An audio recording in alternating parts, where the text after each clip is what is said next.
So, good morning, everyone.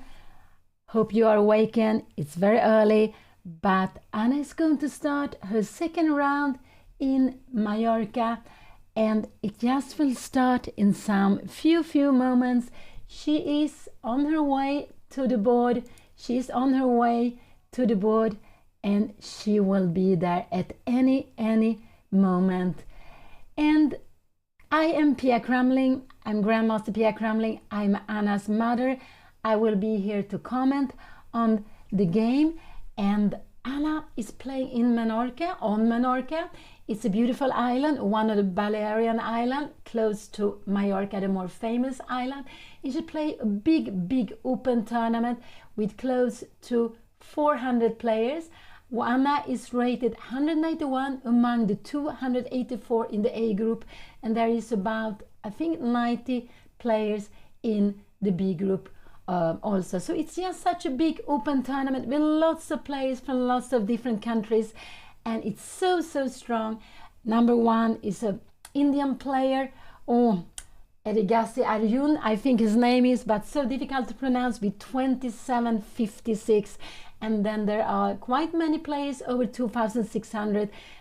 But it's an open tournament, open for anyone if you just get in time to get a spot to play in the tournament. So there are players who has down to 1,800 to 1,600, I believe. Anna yesterday played against a young player from China, Tong Chiao, I think his name was, and he had 2484. He had 400 points more than Anna. Anna played a good game. I would say she played very well, but some critical moment she went wrong and finally lost. But it was very difficult to play against this young, strong player, but also a very exciting game. Today, so Anna has 0 points out of 1, and today she's going to play against a Spanish player, Miquel Meneses Arenas, and they will start the game at any moment.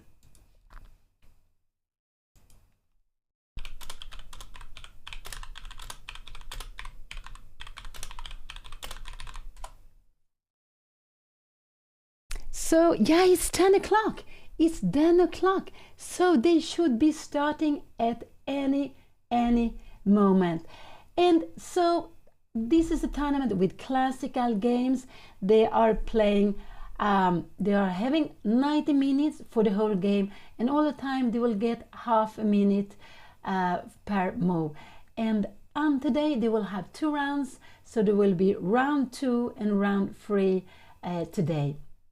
So it's just very intensive. And also yesterday Anna was finishing, was at 9:30, close to 10.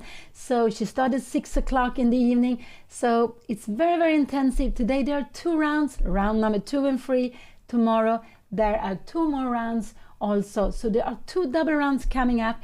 It's really a lovely tournament if you want to play chess all the time, because it's so intensive. And of course, one reason to doing it is that the tournament will be held in 6 days. It's easier to make.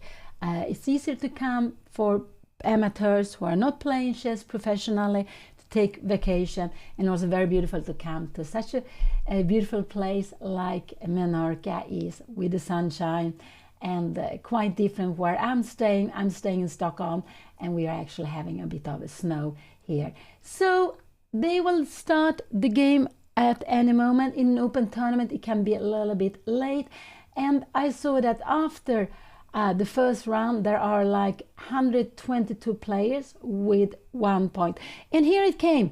Her opponent played d4 the first move. Here it is, he played d4 here the first move, and so they are sitting there at the board.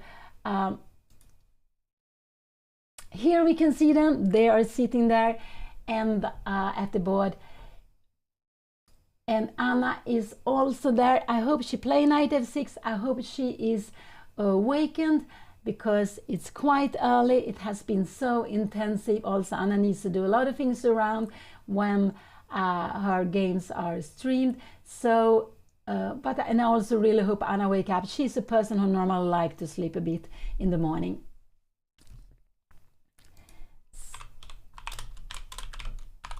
And here we can see d4, knight f6 was played. This is absolutely very, very normal to play the first move. Let's see what your opponent will play here. But I would say c4, knight f3.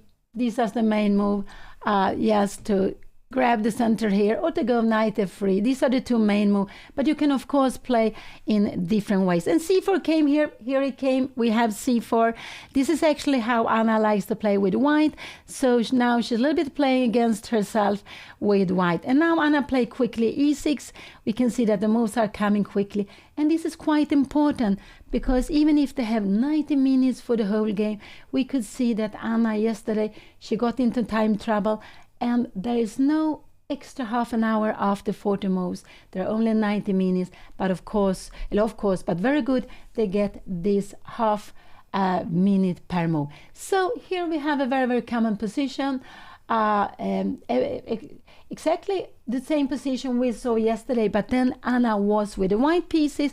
Here her opponent yesterday, the Chinese player Tong Xiao, I think his name was like that, he played b6. We had the Queen's Indian, which turns out to be Bogey Indian later on. But so here black has lots of different moves. And Anna, she go b6. She plays b6 here. That was actually very, that was exciting.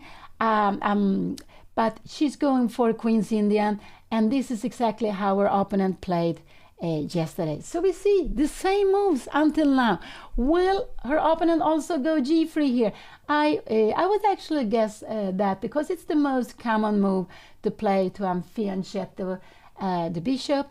But of course, white has lots of moves. You can go g3, you can develop the knight. If you're scared that after the knight is coming here, there is a pin, you can actually start, you can go a3, planning knight c3, and bishop b4 is not possible. You can also play this little move e3. I would say these are the main move in this position.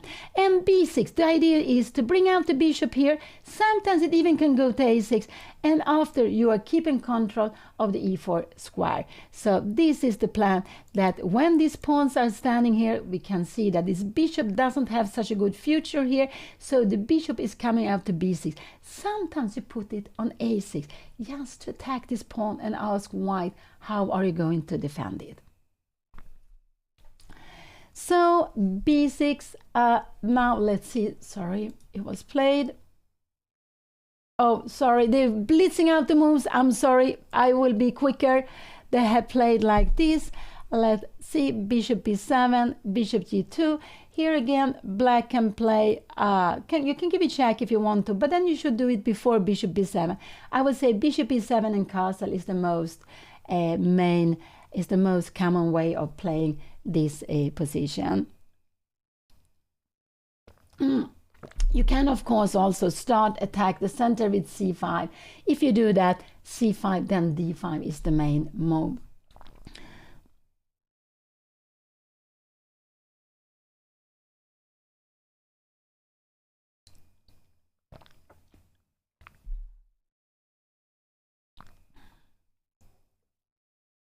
Bishop e7, this is the main move. Excellent. And this is like you say, I want to keep the bishop, castling, and now castling is very normal. And after that, let's see, they have been blitzing out. Here we have the moves. They have been playing 6 moves so quickly. Both of them have blitzed out the moves. And yeah, and we have knight c3 here now.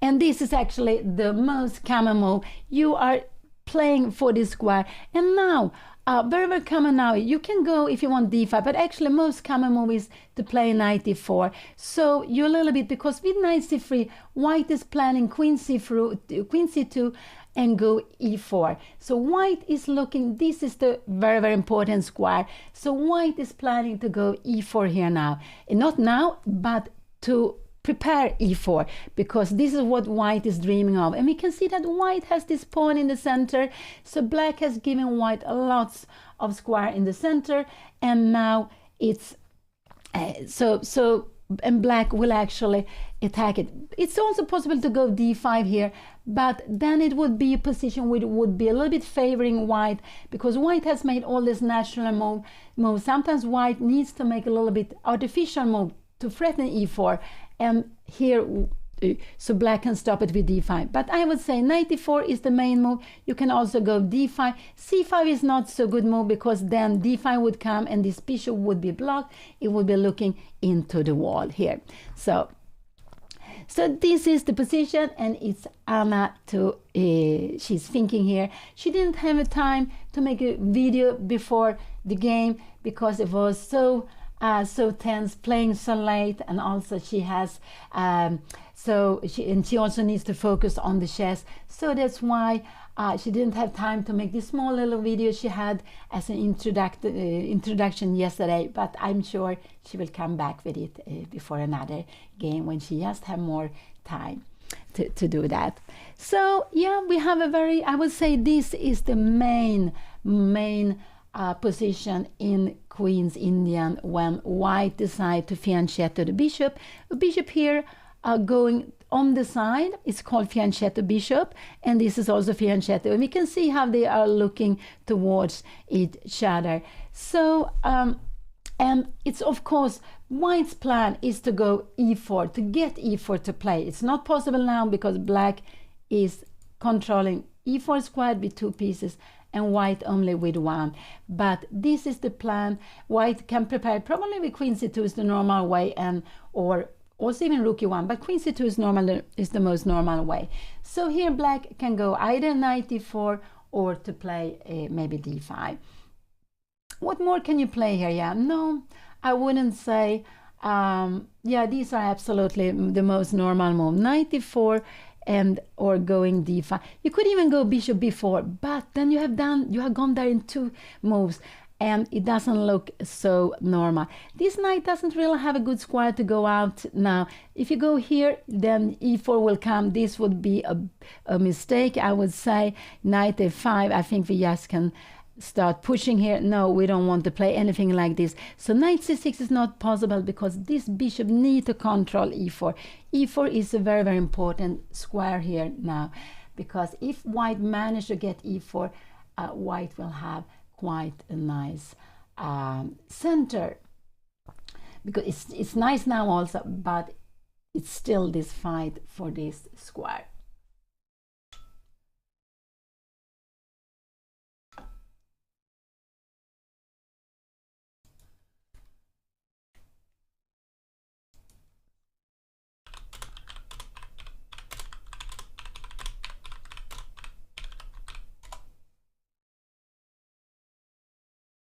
And here Anna she is thinking so very much.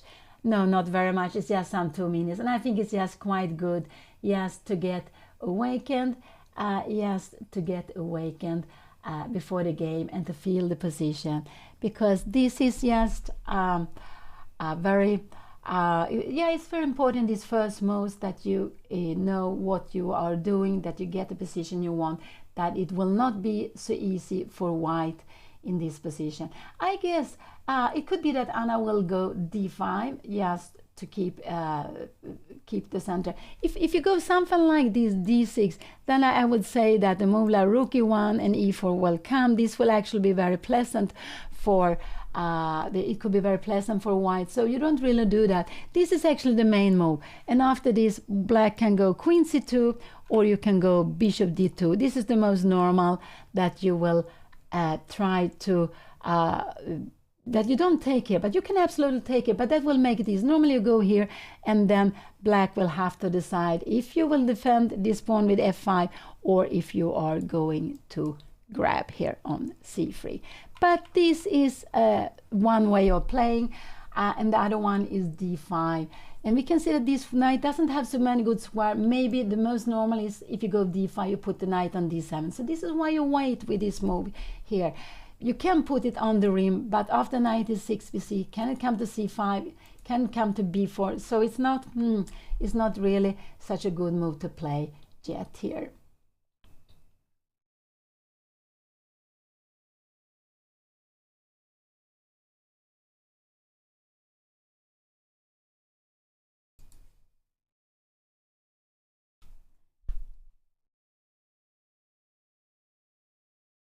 So and this tournament, a MENORCA Open, it's only the third time they are making it, and it has become such a huge tournament and so strong. It's even stronger in the top than when Anna played just 10 days ago in Reykjavik. In Reykjavik, Anna was rated like 109, I believe, something like that. But here Anna is 191, which is quite amazing. So it's such a strong open tournament, but there everyone is playing in the same group. And I like these tournaments where everyone plays in the same group. And there are players also who are rated under 2000, and if they want, they can play in the second group. So they have A and a B tournament. I played on Menorca, but long time ago. I never played this open tournament. And Menorca is a less known island of the Balearian Island. We have Ibiza, Cabrera, and Formentera. There will be a tournament in Formentera later on after this one is finished. Anna is not going to play there. She played in Reykjavik and she's playing now, and that's quite a lot to play these two tournaments quite close after each other.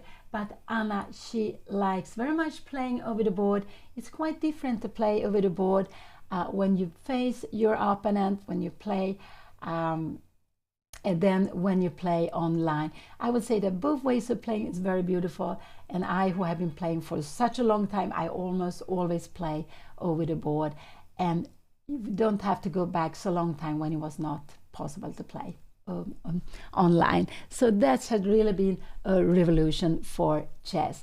And this tournament is very international. There are almost 50 different nations. Most players are naturally coming from Spain. There are about 60, a little more than 60 players from Spain.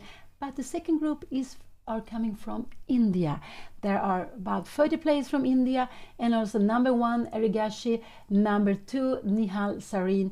They are both from India. So India has become such a strong nation in chess, and I would say it's very beautiful because of the region of chess is from India.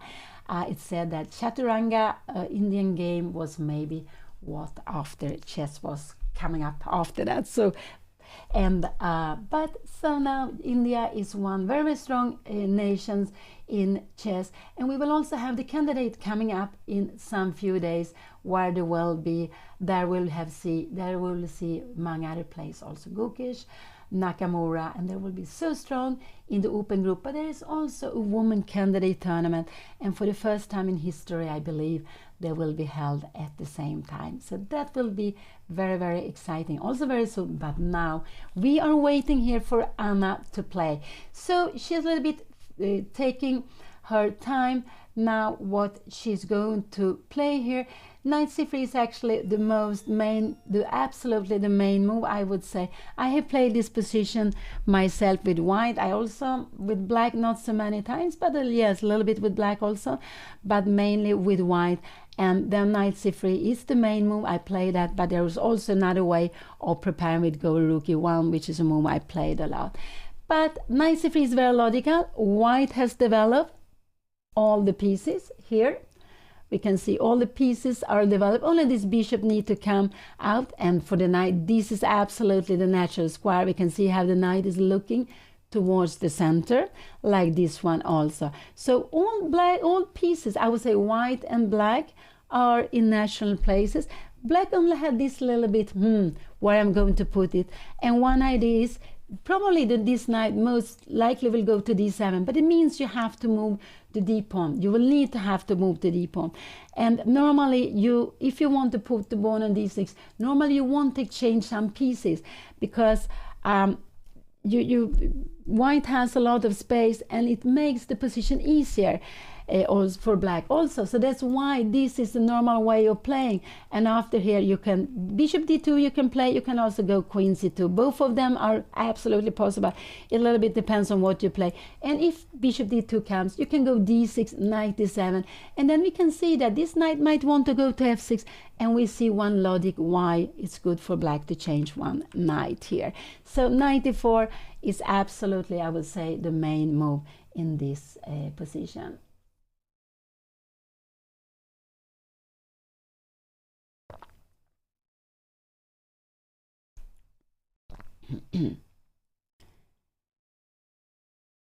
And yeah, so here they play with classical time.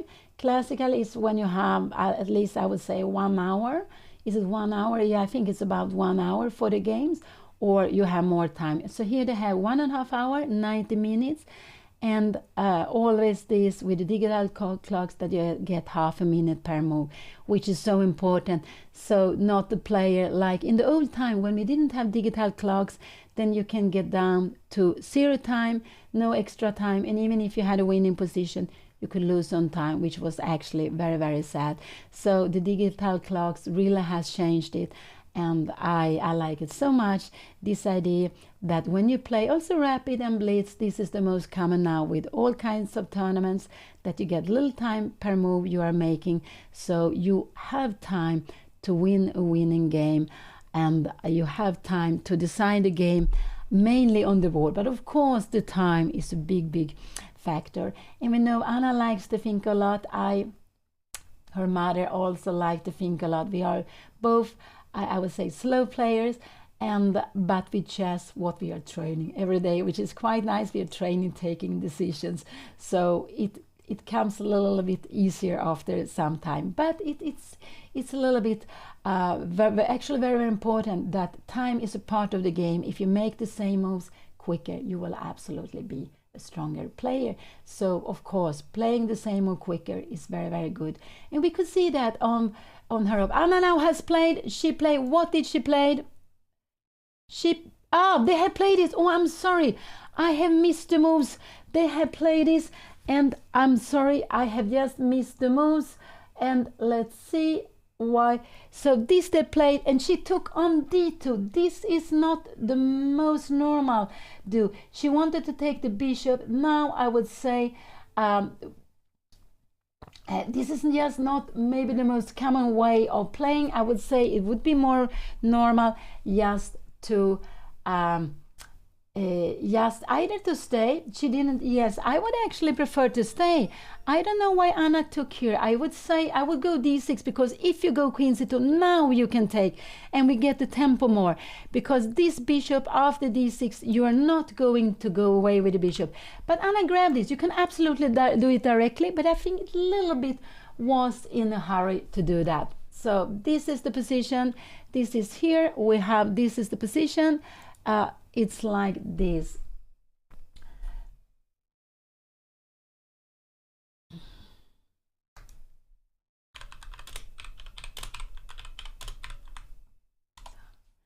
And queen takes. Yeah, this is absolutely logical to take back with the queen. And now Anna will probably go d6 and knight d7. This is logical. She's going to put the pawns on actually, and I wouldn't say d5 is not so good, because it's blocking this bishop. It will be, and if you take here, you will take like this, and this exchanging of pieces will actually favor, this would have favored white. So no, I don't like that so much. So let's see, here we have it again. The position is like that. So Anna took on d2. Now the most normal is to go d6. You don't really want to go c5, because then this will be blocked again, and we will see that moving the c pawn will make it this more weakened here. So no, this is not so normal. d6 is the main move to play, and the idea is to go knight e7 and maybe to go e5 later on. So here we see a position where it's very normal position. We have changed, black has changed one of the knights. I think this was a good idea to play like this, and but maybe not to take. I would have waited a little bit longer. I would have liked to kept the tension a little bit longer before taking on d2, because I think this was a little bit too quick. So white wins a bit of tempo, a bit of time. So d6, knight d7 is my plan here, but it means that white will absolutely go e4 here, and we have this. So white is just having quite a nice of space here now. So what can you play? You can go also here, you can go f5 here, but if you wanted to go f5, I would have liked to do this move earlier, not now, without taking on d2. So let's see here now what Anna is planning. But maybe d6, can we go e4 here directly? I'm just wondering. I don't know, sometimes we put in knight b7, we put in the rook somewhere here, and we can see if we go e5 here, you will go d5 and this bishop is blocked. If you go a5, white will actually have some plans, maybe f4, but also maybe to play maybe knight e1, knight c5, and you can also go knight e3 and you take away this knight for black, because actually with the bishop pair you would like to stay with the knight here on c5. It's just a beautiful square and it looks towards the center, but with knight e3 you take it away, and we can see that this bishop, you have the bishop pair, but both of the bishop are quite passive in a position like this. But this is absolutely possible to play. Maybe we go g6 trying to go f5, and this bishop will be brought back probably here, and if f4 comes, this bishop will wake up. If you would do like this would absolutely be a very mistake. You need to take back with the pawns, but this is not the position. I just want to make a little bit of plans how it could be. Oh, they have been blitzing out. I'm sorry, they have been playing so quickly. I will just go, but no, this is not, sorry, this is not the game. This is what I was analyzing. We are having the position like this, and Anna is thinking here after bishop d2, she's thinking she took on d2, and this is the position at the board here.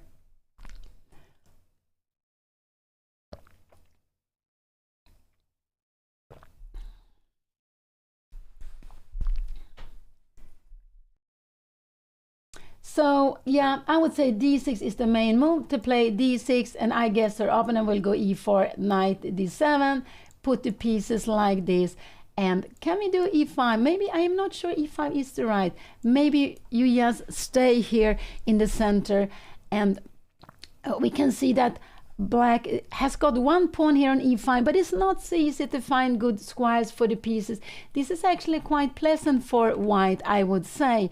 This is actually quite pleasant for white. So yeah, let's see what Anna is planning to play here now.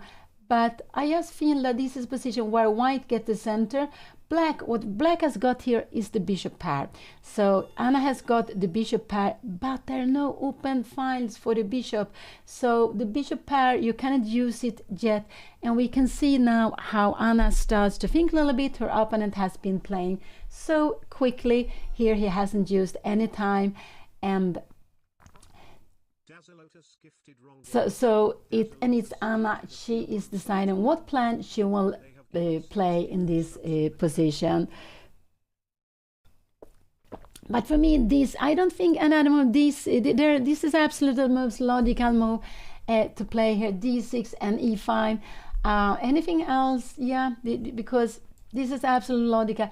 And what I didn't like, I wasn't so happy with this taking on d2, because if you go d3, we control this square. You cannot go e4, so you will need, and you're not scared of the knight going, the knight doesn't come here because threatening to take here. Then maybe we can even go d5, but we can also always take on c3 if you want, because we are threatening queen, and then we take like this. So I would have liked more not to take on d2 first, just to play this d6 move here. But okay, Anna took, this is the position, this is what we have on the board. Let's see if she has played or not yet. Let's see if she has played. No, she hasn't played yet. She is thinking here, and so black has the bishop pair, but white has the center. So I would say that this position is easier to play it's easier to play for white than for black in this moment. But we know that the bishop pair is a static advantage. If Anna can keep the bishop pair, she can keep a solid, good position. This will absolutely be fine for her. So in the end game, but we are far from the end game. We are entering the middle game now, and it's important that Anna find a plan that she likes to play here.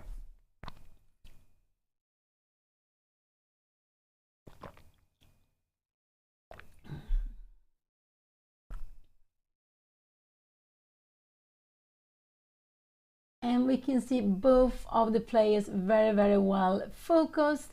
they are so focused here on the game, and actually I'm being surprised that her opponent played the moves so quickly, but he has probably played this before. He knows this position, he knows what he wants to do here. And yeah, I would say I cannot see anything else more than d6 to play in this position. f5, I'm not sure. After f5 later, maybe a d5 will come, because if you come and if you go something like this, I don't know, can we play this? Is maybe fine, is it not? Oh, there are always some tactics here. Do we have this d6? Because if we take on b7. No, this looks, yeah, we have this trick. Yeah, I don't know what is this. Is getting crazy, because after knight d7 maybe we have some, oh, I don't know, this is getting very, very careful. I don't know. Yeah, we haven't exchanged more. I'm not really awake in here this morning, so after a move like d6 you will have to take, and we have this position and taking back, which would be better for white, but not. Let's go back. This is not the game. So, but I think actually Anna could be thinking of f5. She could absolutely be thinking of, if she wants to play f5 in a position like this. Let's see. Here we have it. Here we have the position. But she is still thinking. She's down to 12 minutes. This is absolutely no problem. She can also play a little move like a5 if she wants to. And the idea with a5 is, I'm not sure the knight should belong here. I think the knight belongs on d7, but the idea is a little bit to stop white from playing b4 later on. But then I would say e4 would be very, very natural. And then again we have d6, and the question is it good to have the pawn on a5 or not? Because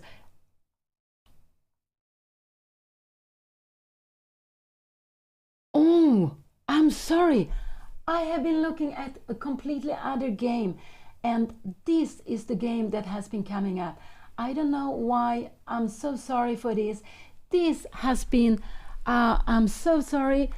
This has been completely different from what we were looking at, and I was so surprised to see Anna playing a Queen's Indian.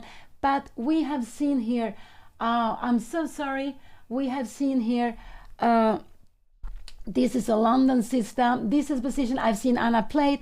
I hadn't seen Anna play the Queen's Indian we were looking at before, and it was not her game. This is the position, and this is actually a quite known position in the London. So there was d4, but after that it was not the right moves, and I'm so sorry for that. I'm really so sorry. And now, yeah, so this is a very, very well known position. I don't know, now Anna is attacking the queen, so the queen needs to move. But then you wonder, why don't we take here? We give a double pawn. But this double pawn is actually not bad, because what is happening, this rook is very active here. So in this position, you see this rook is passive, but after taking here, we are getting an active rook. And so this is actually fine. And the plan for black is to go b5 and b4 to exchange this pawn, to exchange one of these double pawn if white will take here. So we have this position at the board, and I couldn't, yeah, I'm so sorry, I couldn't see the game here, so I didn't realize that I was looking at the wrong game before. I couldn't see that. Let's see if I can have it. Now this is better. I'm sorry, I have made some mistakes, so that's why I couldn't see the game properly. I was looking at another game, but this is the position on Anna's game. Her opponent is the one who is thinking. Anna has only used 5 minutes. I'm so sorry I confused you, and yeah, I'm very, very sorry, but this is the game, and I'm so much more happy to see this position. I was very concerned about the other position I was looking at, but here we have it, and we can see c4. So white needs to go either with queen to c2 or to take on b6. These are the two options white has in this position. this is the two options. Yeah, there was such a strange things that happened, and it was all my fault. I'm very, very sorry, but I'm so happy to see this position on the board, that this is what is on the board and not what we were looking at before, because it was quite passive for black. So c4 was played. Now here I think this is absolutely fine position. It's a position I believe Anna has played before. I have played this before myself. I have played it, and I played it my opponents. Some have taken on b6 or queen c2. These are the two moves you can choose from.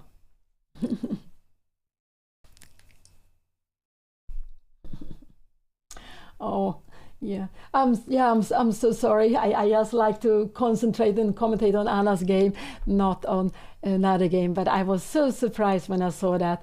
But here we are. It has been a London. You see the bishop comes out to f4. This opening that has become so popular. When I was young, it was so unusual to play it. But I remember if someone did it, it was a little bit, I didn't like it because it became such a close, such a close position. And it was not so easy to know what to play against it, because you played against it so seldom. Now London is such a popular opening. We can see it often. We can see also players who normally maybe might play e4, but if they go for d4, they like to play the London. So her opponent took on b6. This is the here we have this position, and what will white play here? And this was absolutely the most logical, not to go back, but actually to exchange the queens. And here we have the position.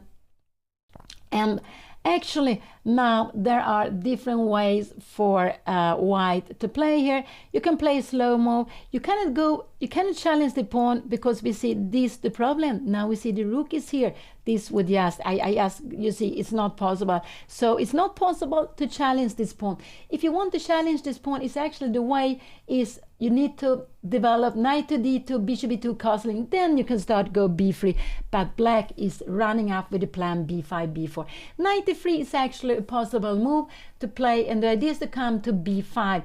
And the idea of a knight a3 is also to stop b5. So this is the most, I would say, the most aggressive move for white to play in this position.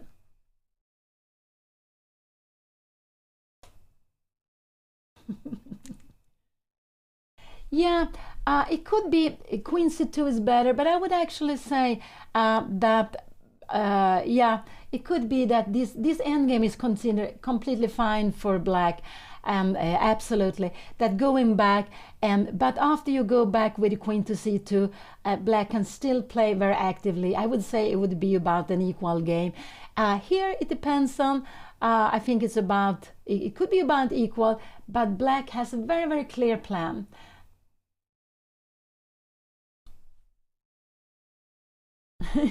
Yeah, Anna is actually having more time. This is actually very good to see.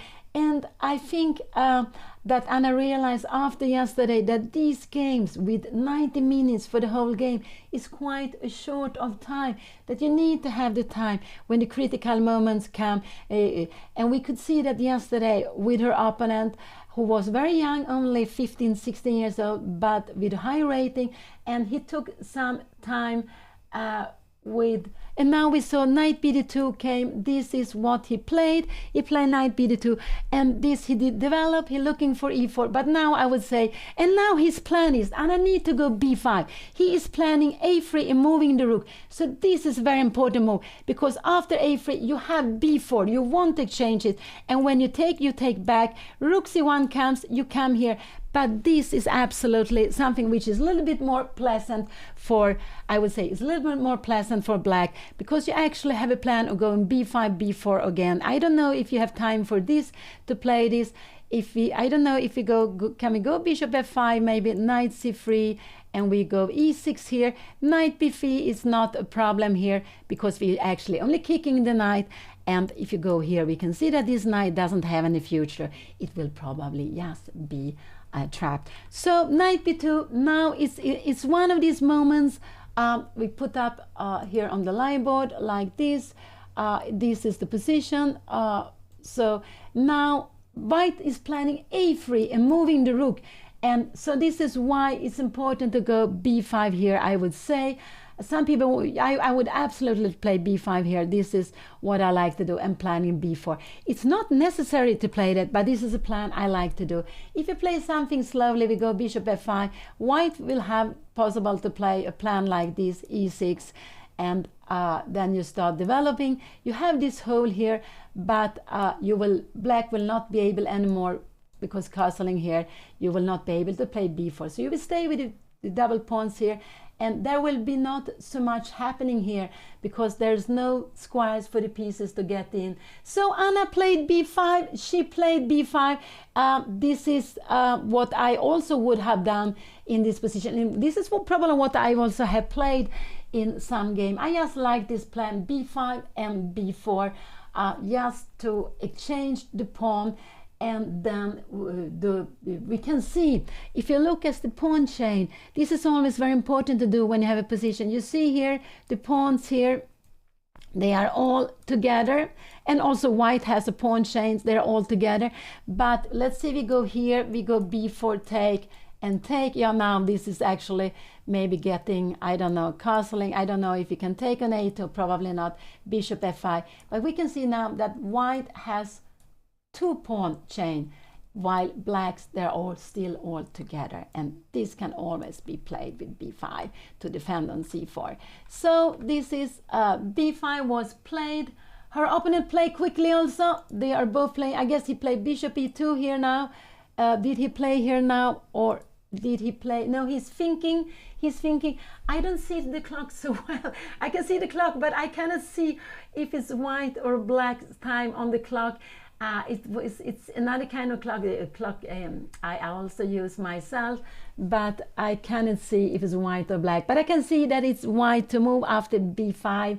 It's white to move here after b5. And the plan with b5 is actually that you can go b4, and you're a little bit breaking up the pawn structure. And after, let's say we go here. If you go b4, and if you're castling, this would probably, maybe you can wait a moment, but we will go out with the bishop.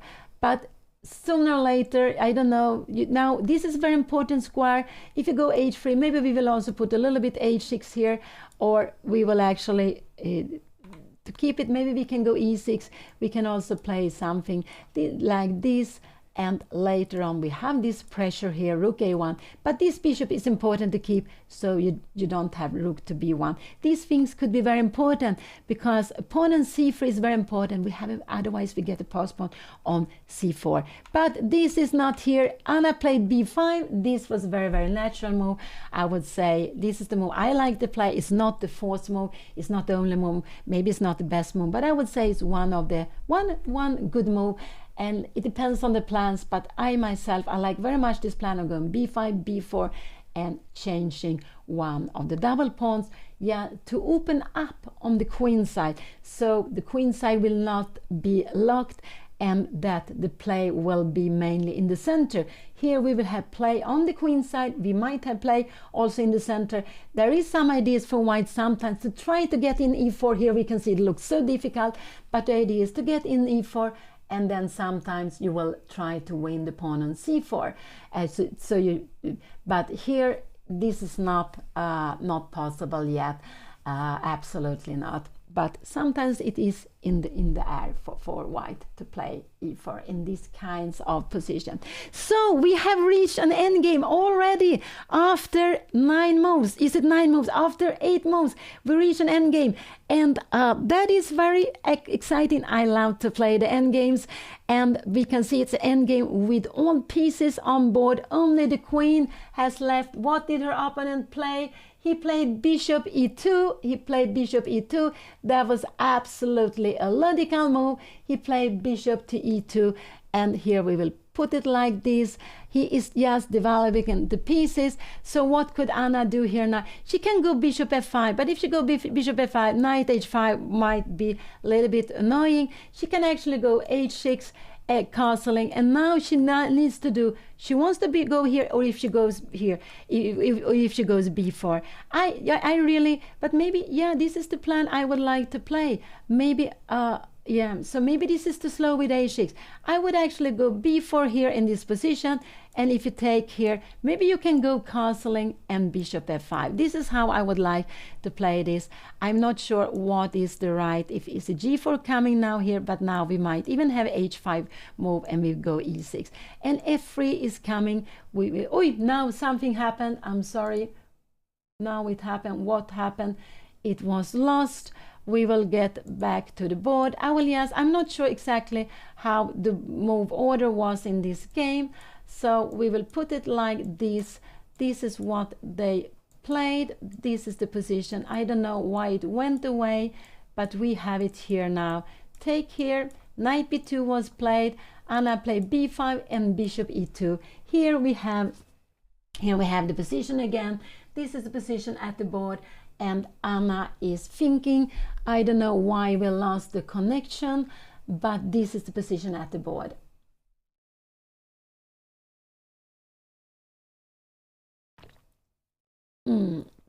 So yeah, b4 is one move, bishop f5 is another move. h6 seems a little bit slow to me, but the reason with h6 is actually planning bishop f5, and you're never scared of knight h4. So this, because yeah, so let's say h6 castling here. This is not the move, because you just go bishop h7. This bishop can stay here. And why is this good here? Because it takes away the square on b1 for the rook. So this is absolutely possible to play. I like to go b4 already now here, but maybe, I don't know, bishop f5, castling. If you go e6, I think you can go a3. And yeah, maybe this is better way of playing. I'm not sure. But I would actually myself play the plan with b4, and here now I would like to go h6. I like this move just to keep the bishop. But I would let's see, bishop e2. I would go b4, take. You can absolutely also, after b4 you can go knight d5, and then maybe we will need to go either we can take, can we go e6 here also maybe. And the idea is, of course, if you take here, this is still defending. We have waking up the bishop, and this is absolutely very nice for black to play. But let's see, go back. So in this position, let's see if they have made, Anna is thinking. I can see that she is thinking. We take it back again. Let's see if it works or not. No, it's not working. I'm sorry. I don't know why this is not working. We will put up the pieces here like this, here again, this, I don't know exactly the move order, but this position is what we have on the board, b5 and bishop e2. So this is what we have on the board, and now Anna is thinking. Her opponent has spending more time than Anna, and I'm just very happy to see that.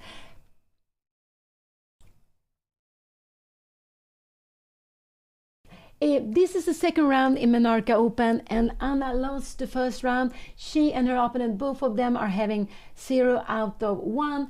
Anna played against one of the strong players in the tournament. She played against the player, young Chinese player, Tong Chiao, something like that, who was born 2008. He had 400 points more than Anna.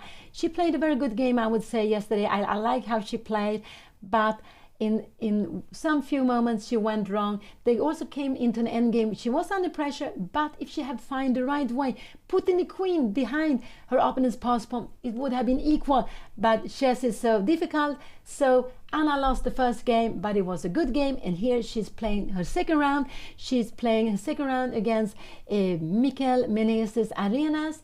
And we see they're sitting here against each other, both of them very fully focused. And Anna finished her game like 9:30 or close to 10 yesterday evening. So it's very, very intensive with chess. Now they are all playing, all these close to 400 players are playing at 10 o'clock in the morning. And when they finish this game, they hopefully will have time for lunch, maybe to rest a little bit, maybe also to have a little bit quick of preparation. And then they will need to play the third round at 5 o'clock. So it's lots of chess in very, very little time. You need to keep your energy, because chess really requires a lot of energy. It could be it's maybe something you don't notice when you are watching, but when you're playing, yes, it takes a lot of energy. And I know myself, when I play some tournaments, I can be completely exhausted. So here I will say, after bishop e2, b4 is one move, and bishop f1 5 is one move. a6 is absolutely also possible, and the idea is that when you go bishop f5, you don't want to be annoyed by knight h4. Yeah, going something like this looks very, very strange. I don't like this move so much. The knight on the rim, you want to take the bishop, but the bishop can move and you just lose control of the center. So I'm not liking that so much here. So what could be, yeah, bishop f5 or b4. I would say that this is one of the moves that she is thinking of, that she's considering here. Yeah, I said h6. Maybe h5 is also possible to do. We are playing in the end game. It could be possible both ways to play. Put the pawn on h6 or actually even h5. But I would, if I would move the h pawn, I would put it on h6. I don't know what Anna had for breakfast. I just hope she had a good breakfast before the game, because this is also very important, that when you play chess, it's very important to have the energy when you come into the game, to feel in a good mood, and you need to eat well before. But everyone is different. I need to eat a lot before I'm playing. I normally like to eat and have a rest, and then I go to the game. But I know some players who can manage to play very well without any food at all, and that's, yeah, just amazing for me. So let's see here now. Anna is, they are both thinking, and now yeah, we don't have this, the live board doesn't work so well, so I don't know really the exact time, but Anna seems to be ahead on the time.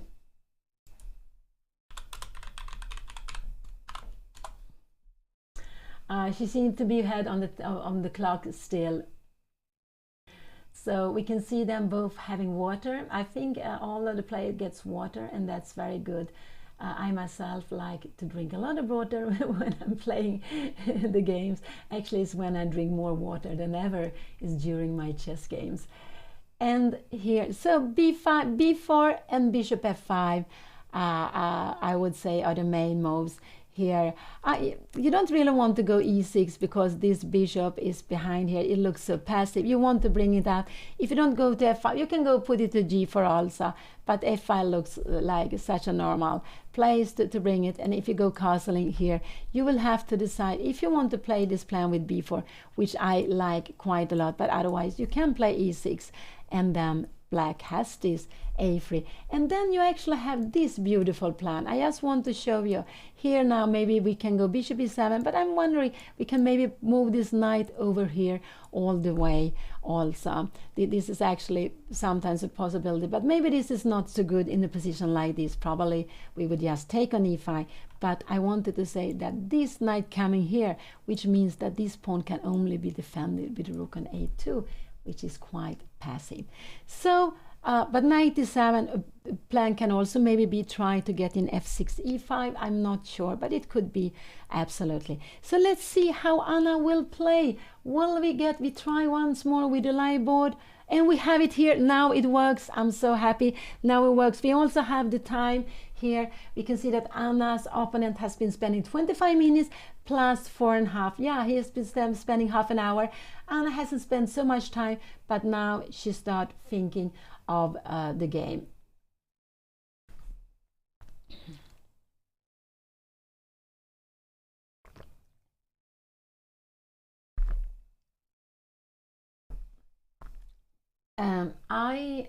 I'm not sure if the clocks are right, but I just hope so, because it looks very, very good for Anna. It looks like she can take her time before deciding what she will do here in this position. And in a position like this, we see black has this double pawn, but it has made that this rook with the pawn on a6, you see it's passive, here is active. And actually what has happened is that white has to be a little careful with the pawn on a2. Is white going to white needs to defend it, and this is what white probably will go maybe for a3 later on. I don't know if it could be see if Anna would go b4, we would probably take here, take cancelling. I don't think you can take on a2. It looks so scary with so little development. I'm just wondering here, now we can't go move like b3. We would actually start pushing this pawn, and this pawn would become a monster. And not only that, it will actually win material, because the knight can only go here and we will actually grab a rook. So you can't start challenging the rook here. And if you go something like a3, we can just go in here and put the knight on d3, and if you take, we will take back with the bishop,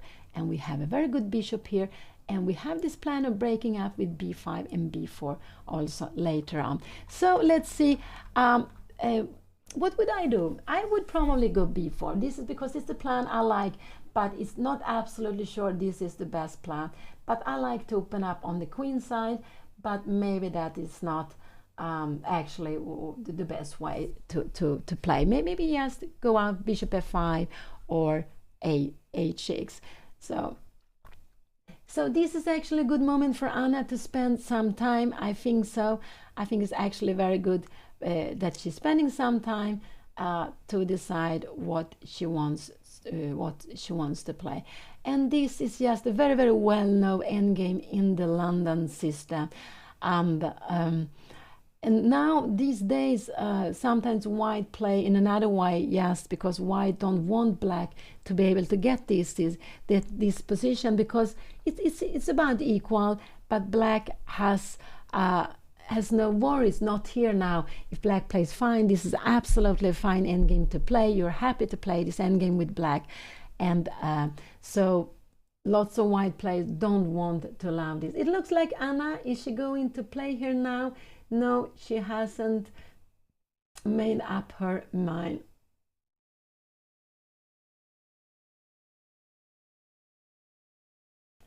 So,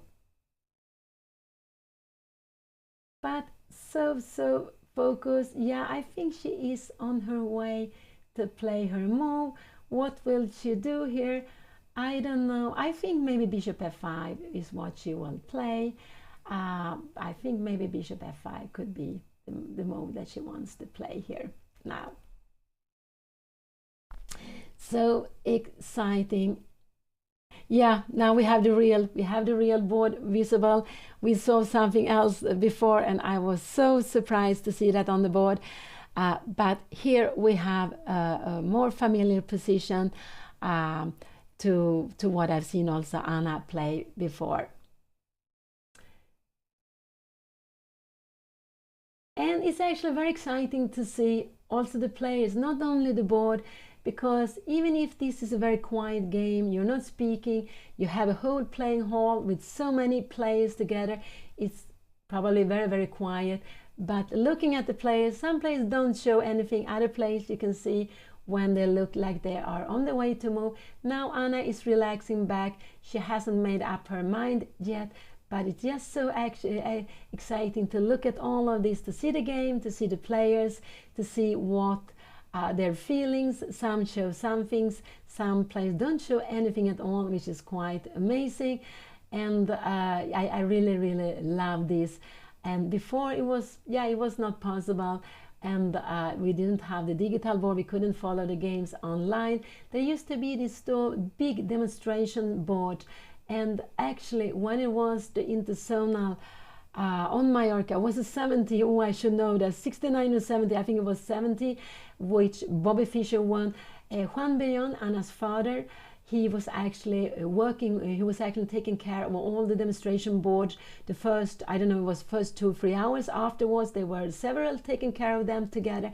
But for him, this was just fantastic to see all these famous players, and he learned a lot from that when he took care of the demonstration board, so the spectators could follow the games. And that is very, very famous interzonal on Palma de Mallorca. I believe it was 1970. Could it have been with 24 players? Was it so many? 12 boards? It could have been. It was a huge, huge tournament with so many famous players. Bobby Fischer won. There was also Larsen. I think Petruccian also played. It was so many great players. I don't want to mention because I might miss someone, but it was just one of these old classical tournaments, and they played so many players. Now we can't imagine 24 players in one tournament playing all against all. 23 rounds. Could it have been that? It seems so much for me, but there were lots of players. And now closed tournaments, normally there are 10 players, it could be 12 players, but they're very seldom you see closed tournament round robin where all players play all with more than 12 players. So Anna, she's back to fourth. She has spent like 15 minutes. This is absolutely fine. Her opponent has made 9 moves, and Anna is bound to make her 9th move. What will she play? I think actually she's thinking on bishop f5 or b4. I think these are the 2 moves that she is considering to play in this position here now.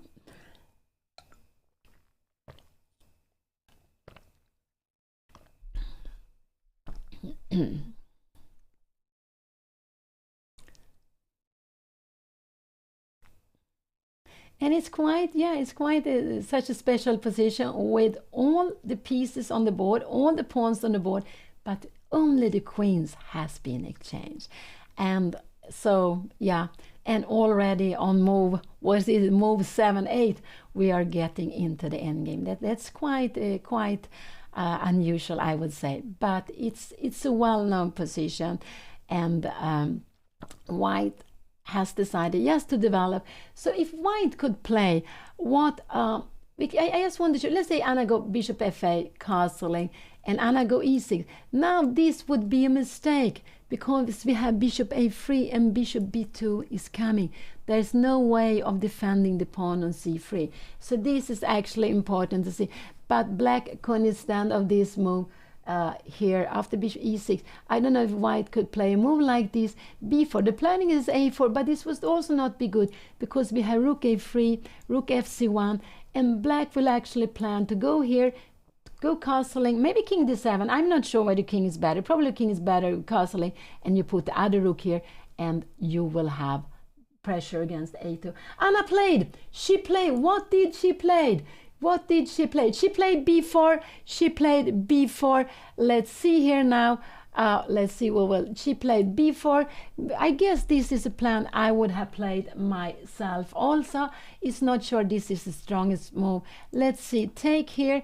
Now you can't go a4, but you can go castling. Taking the pawn is too quickly here, and you can go a3, be coming back, and we have a position like this. No, we don't come back. Now we have knight d3. So if you take castling, you're coming here, bishop f5, maybe knight, bishop f5, maybe knight e5 is a good move now. I don't know, is this a problem? e6. And after coming here, we will actually need to go back and play this pawn structure. And this is absolutely fine to play. White has a pass pawn, but this pass pawn is not going anywhere. This rook is very good here, actually, and this rook is also good. And White has a plan, Black has a plan, go bishop e7, castling, and try to get the rook to the b line, not to b8, but try to attack it. This is absolutely, and also you have this c5 coming, you are attacking the center, so this is absolutely fine for Black to play. Let's go back. We have the position like this. Anna played b4. She played b4. I think has her opponent played here? Did he play already? I don't think he played. Did he do that? No, he hasn't played. b4 came here now. Let's see here. This is the position. So what could he play here now? I'm just wondering if it goes here, can Anna go bishop f5? Yeah, I think she should bring out the bishop.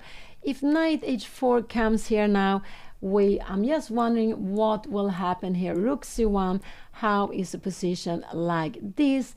This is absolutely, yeah, so this could be possible castling. I guess her opponent will go castling. b4 was played, go castling. I don't think you should take here so quickly. We can take, but after bishop f5 we have maybe we have other moves here now, but we shouldn't take it. We should just stay with the pawn here now. Either bishop f5 or maybe, yeah, I would like to go bishop f5, but we have this knight h4, and if you take, come here now, knight e5, we shouldn't take on a2. This would be, I think this is very, very dangerous actually. Oh, there are this, look here, and we can see this is a pin. This would absolutely lose the game, I guess, because we have so many activities.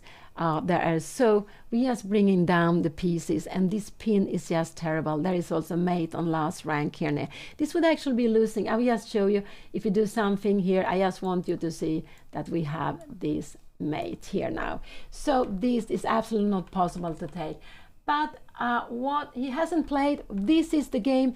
Anna last move was b4. I think b4 is absolutely fine to play.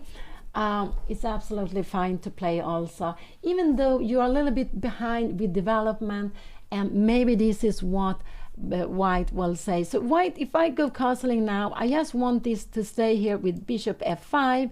I absolutely want it to stay with bishop f5. And if your opponent plays something like here, we can take on e5, but we can also go e6.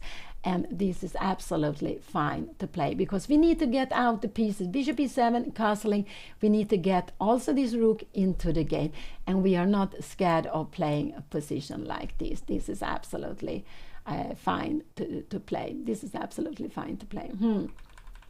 So b4 was played. Her opponent has not played yet. No, I don't think so. This was the last move. b4 here was there.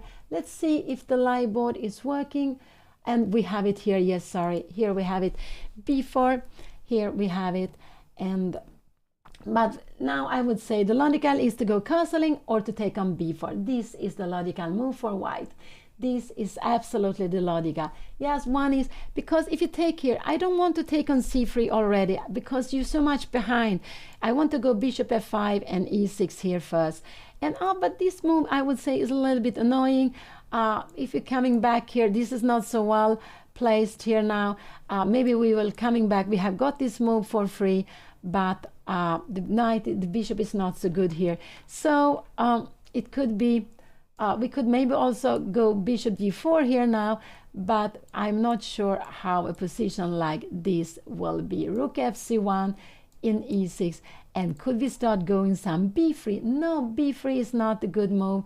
I don't know, can we go b5? Probably not. This is just very bad because we are missing one tempo. We are missing one tempo, so we are a little bit behind. We are a little bit behind. It could be that. So I'm a little bit, Anna played b4. Let's see what her opponent will do, but castling is absolutely normal. I would like bishop f5, but after bishop f5 there's only one move. I'm a little bit, I'm not so concerned of this, but maybe this is fine to play. Is g4 coming here, e6? Could it be that we want to go g4 here now? No, we have bishop d3. I have no idea what is happening here. Why is this such a good move? We can go knight c2, and the idea is that in the end we are grabbing a pawn here. Even if we are behind with development, we are maybe grabbing a pawn here. So this is just so far away. So we can say that black play with b4 is to take away the double pawn, but it's a little bit slow. The problem with black is behind the development. If black can just play, if white plays some slow-mo, well, let's say we go h3, then we can even go bishop f5. We say we go something like this. I don't know if we go h6 or e6, we can play this move. And if move like knight h4, maybe we just start to play some counter heel. I have no idea what is happening here after f3, bishop d3, and this knight is very, very bad. So what did her opponent play? He played castle. This was very, very logical. He played castle. He played, let's see, get to the position. Oh, I'm getting so exciting. He played castle. This was very, very logical. And this, we have the position on the board. And now I just want Anna to develop bishop f5. It could be actually e6 is the best move, but this is a little bit difficult to play. We keep the bishop down here. It's possible because just to, and if you take here, we take back. If you go a3, we will just bring it back here to play this position. and this could absolutely be fine. But so he go castling. I guess Anna will go bishop f5. I just hope she doesn't take on c3. This is one of the moments when I want to keep the tension. I want this pawn to stand here, so it will not clarify. Just stand it here. So I like bishop f5. I like it very, very much. If you go rook fc1, can we go a move like e6? I just wonder, can you go like this and you go b3 here now? No, we have knight c2, and after rook b1, yeah, I guess we can maybe go c3. Oh, you see, this is getting crazy, but this is just getting very, very, wow. Yeah, all the pieces coming in here. This is a dream for black. So you cannot play like this. So let's see what will Anna do. But I hope castling was played. It's always so nervous to watch, but I hope she will bring out her bishop. So she needs to bring up her bishop.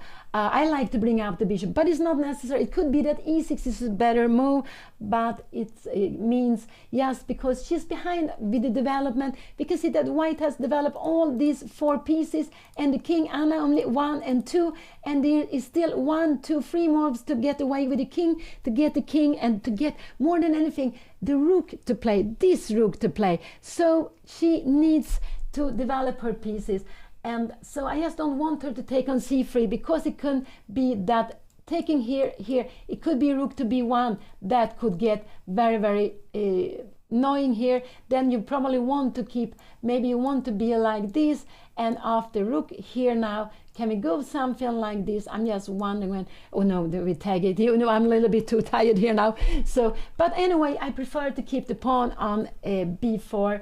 But it could be that Anna already take on c3, but I just like to stay with it. This is how I would have played this. I would probably go bishop f5, but I know knight h4 is a bit of annoying. It's absolutely a bit annoying.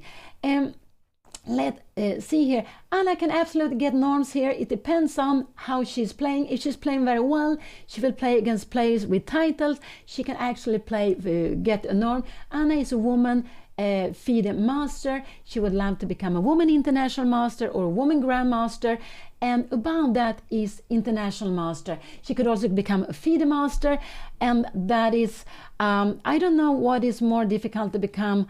I don't really know exactly the average rating, but of course she would like to become a woman international master or FIDE master or woman grandmaster or international master. International master, you need to make, I think, a performance of 2,400.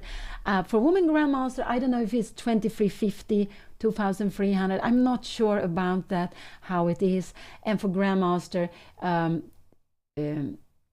I'm not sure about the performance. I shouldn't say that, I don't know them so well. But the most difficult is to become a grandmaster. We have like close to 1,800 grandmasters. Among them, we are only 42 women. It's not so many, but there are more women coming up, which is very nice to see. And the next title is International Master, and after that, for the women, we have double possibilities. We can get women titles and we can get titles in the open class, because chess is held in 2 classes. You have open class for everyone, but because there's so few women are only among about 11% of all the players, even though in the schools normally the numbers are 50-50, but later on there are not so many girls, not so many women who play, but there are much more than when I was young, and I'm just so happy to see that. I really so happy to see much more women playing, so it goes the right way. Has Anna decided? Has she played? No, she is still thinking. I think she is still thinking here. She and so we can see her opponent is playing quickly. They are getting down to about the same time, both of them. So, and that's very typical. I started to play chess because I have a brother, Don, who is 4 years older, and I did everything he did. He is my only brother, and so it was lots of sport things. And then when he started with chess, he played chess at home. I didn't want to play chess at home because I thought chess was too boring, but there was a chess club started in where we were living, Passanten, by Sven-Erik Pettersson, and he wanted to go to chess club. There was no chess club in the neighborhood we were living, so he decided to start one. 1973, my brother joined the first day. After half year, I went there, and from the first day, without knowing how to move the pieces, I just felt the magic of chess, and I have kept on playing since then. So, but I guess at that time it was very common that when a woman or girl started with chess, it was because of your father or your brother that you started to play. Now things have changed, and we also have more women playing. And I would say that when I play tournaments, I really love to go to tournaments where there are lots of women playing too. When I was a kid in Sweden, we are brought up, we always play together. We hardly don't have any women, any separate tournaments. We have some, but very, very few. So I always played with the boys and growing up. But now, when I'm not so young any longer, I really like to play tournaments where there are lots of women. Yes. And my brother Dan, yeah, he's an international master. He has actually made twice GM norms, but they're quite some time ago. I think the last GM norm he made was 86. Could it have been? I think he made two. He made at least one 86 in a tournament in Barcelona, in a closed tournament. I think it was Vulca tournament 86. And I think he was there, yes. And he's an international master. He won the Swedish Championship 81. I have never won the Swedish Championship. I've been second 3 times, but not closer like that. And my brother loves chess, so he still keeps on playing. Not so much, but when he has time for it, yes, he plays. So we are a little bit in the chess family with Anna's father, Juan Bellon, grandmaster from Spain, but now he plays under the Swedish flag. And my brother and me and Anna, who you see are sitting here, and she also plays chess, which is just so beautiful. And let's see what she will do. She is down to the same time as her opponent. She has spent the same time as her opponent. This is absolutely fine, but she needs to make a decision. She needs to make a decision here, and I like bishop f5. But could it be that she go h6? Would h6 be too slow? It could be. Could this be too slow? Could it give her some problems to play like this? I am just wondering. Rook fc1, bishop f5. Do we have time for this? No, b3. This would be getting good for her, because the problem after b5, we always have a4. And now we see this problem with the development. Here white would be very, very good. So h6, there is no time for a slow move like h6. Bishop f5 or e6 is the move I would like to see. And let's see what Anna will do here. But bishop f5 or e6 is probably e6 is better, but it could be difficult to make this choice to let the bishop be here. And the only move that a little bit annoys me here is bishop coming here, because now we can take on c3. The best, this is not so good. We would actually take on d2, and we would absolutely be very good here, because we get lots of time here. This knight needs to come, needs to come all this way. You will get, and we can actually even keep the pawn for a while, even if you will take it back here. We have knight e4. Oh no, this is not possible. But after a move like this, white would absolutely just take this back. We can play like this, but this I would say I wouldn't like to play. We have this rook coming here. This pawn is weak. We have a plan knight e3, knight e1. We have no development. I wouldn't dare to play a position like this. So let's see what Anna will do here now. Let's see what she will play. Could bishop f5, knight h4 here. If you're coming back, can we now go e6 to play like this? But now we have, if you go b3, no, we take the pawn. You cannot play like this. If you go rook fc1 here now, we will take here, and we will go b5. This would be just very, very nicely to play. Even if you go rook b1 here now, we can go b4, and this is what we want to play. We want to get this in, and the dream, yes, if you think of how we want to play. If black has, this is the last move, castling was, b4 was played, castling was played. If black had all the time in the world, black would love to go bishop f5, e6, take on c3, b5 and b4. But let's see, oh no, Anna play h6. This is too slow. This is too slow. But this is absolutely slow. But it's not so easy to see why it's so slow. Because now her opponent can play this, and a3 is a good move. Knight c6, knight fc1, and Anna needs to go e6 here now. Now she needs to go e6. Because after b3 we can just, after b3 we don't have time for b5 again, a4 is coming, so after b3 here, but now I don't know, do we dare to take on a3? No, we don't. This is actually getting better for white. So Anna, yes, she wants to play all this move, but it's too slow. This is a little bit dangerous now. The idea is right, but black is behind development. Only 1-2 pieces. This is a little bit dangerous for her now. But let's see what her opponent will play here now. So it would have been better to go e6 directly. This is too slow. And let's see, I'm a little bit concerned here now. What can her opponent do? So for her opponent, it's actually, could her opponent go rook fc1? No, I don't think, is this here, then we can go, maybe rook, maybe, do we have time for this bishop f1, 5 here now? Yes, we have it. Now this is good, because after knight h4, we have this move. Now rook c1 is a mistake here. This I would absolutely say, this is the best for her opponent to play. Anna can take back, and now maybe to kick this back. You can also rook fc1. I don't think you dare to play this move. It could actually be that Anna sometimes will annoy the g5. I don't know this. Yes, could this be? Do we have some g5 move here now? Not here, because g5 here we have bishop e5. This, I'm wondering, yeah, maybe this could be. But after e5, I guess we will go move like here now, and knight b4. And has this been an improvement? I don't think so. I'm not sure this is an improvement for black. So to take on b4 this is the plan for white to play. Maybe you can go knight e3. Now Anna, does she has time for b5? I'm a little bit because a3 here now, and now knight c6. I'm a little bit wondering, rook bc1, now we have e6. This is absolutely getting fine, because we have a tempo more here now. Oh, I don't know, now even c3, can we play like this? And we have this beautiful, beautiful move, bishop b4. Oh, you see, they attack this all the time. You cannot take it, there is a rook hanging, and this would be the end of the game. But this is not the position Anna played. And what did her opponent play?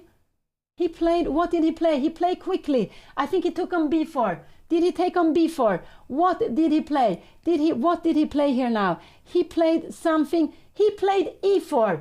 He played e4. That was a shocking move. That was absolutely shocking move. He played e4. So this is, but this is what I wanted to say.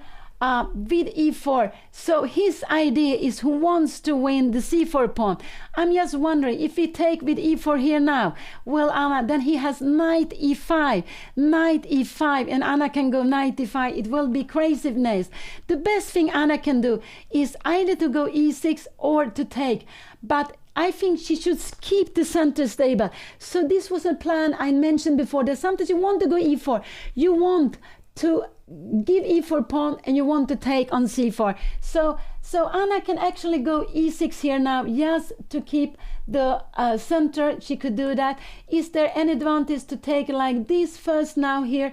And what could she do? Oh, she has this bishop g4. Oh, I don't know what is happening here. h3, we are coming down here. What is happening? Take here, knight d5. Anna will win c3, but her opponent will win c4, and this opening up will help her. So he played e4. This was shocking for me, but I would say that this is nothing wrong to play like this. So I would actually like to go e6 in this position here, just to go e6. And if you take here, just to take, I would take back. Maybe we can take back with this, but I'm not sure why is this. And we have b5 here, so it's maybe good to keep the pawns here, just to keep it like this. So I would like to go after e4. I don't want to take the pawn. I want to keep the center with e6. This is what I would love to do. I want to keep the center with e6. And now the best white can do is probably to go knight e5, and I would just like to keep on developing my pieces like this. You can go bishop f3, we can go castling, you can maybe put the rook here on e1, and I guess maybe, I don't know, can we play something like this? I don't know if you have rook a3, bishop a3 here, something, and now you will need to put the rook, maybe rook to b1, and to play this position. So e4 was surprising me, but I would say this is not wrong. This is a little bit of tell saying you are playing too much with your pawns. I think now I want to open up the center. What are you going to do against that? And yes, Anna plays her second round on Mallorca. It's a big open tournament on Mallorca. It's the third time this tournament is held. It's the first time Anna play this tournament, and I believe it's the first time she is playing any tournament on Menorca. And Menorca is one on the Balearian Island, not as well known as Mallorca. And this tournament is very, very big, very, very strong. Anna is rated 191 among 284 players in the highest in the first group, Group A. There is a B group for players. I could see they all had less than 2,000. And there are close to 90 players, around 90 players. I don't know exact numbers. So there are close to 400 players playing in the tournament. So e4 came here now. Let's see what Anna will do. Let's see what Anna will do here now. I don't like her to take here. I don't like her to play this because she will get so badly pawned. She will lose this pawn. Take on c3 here now. What will happen?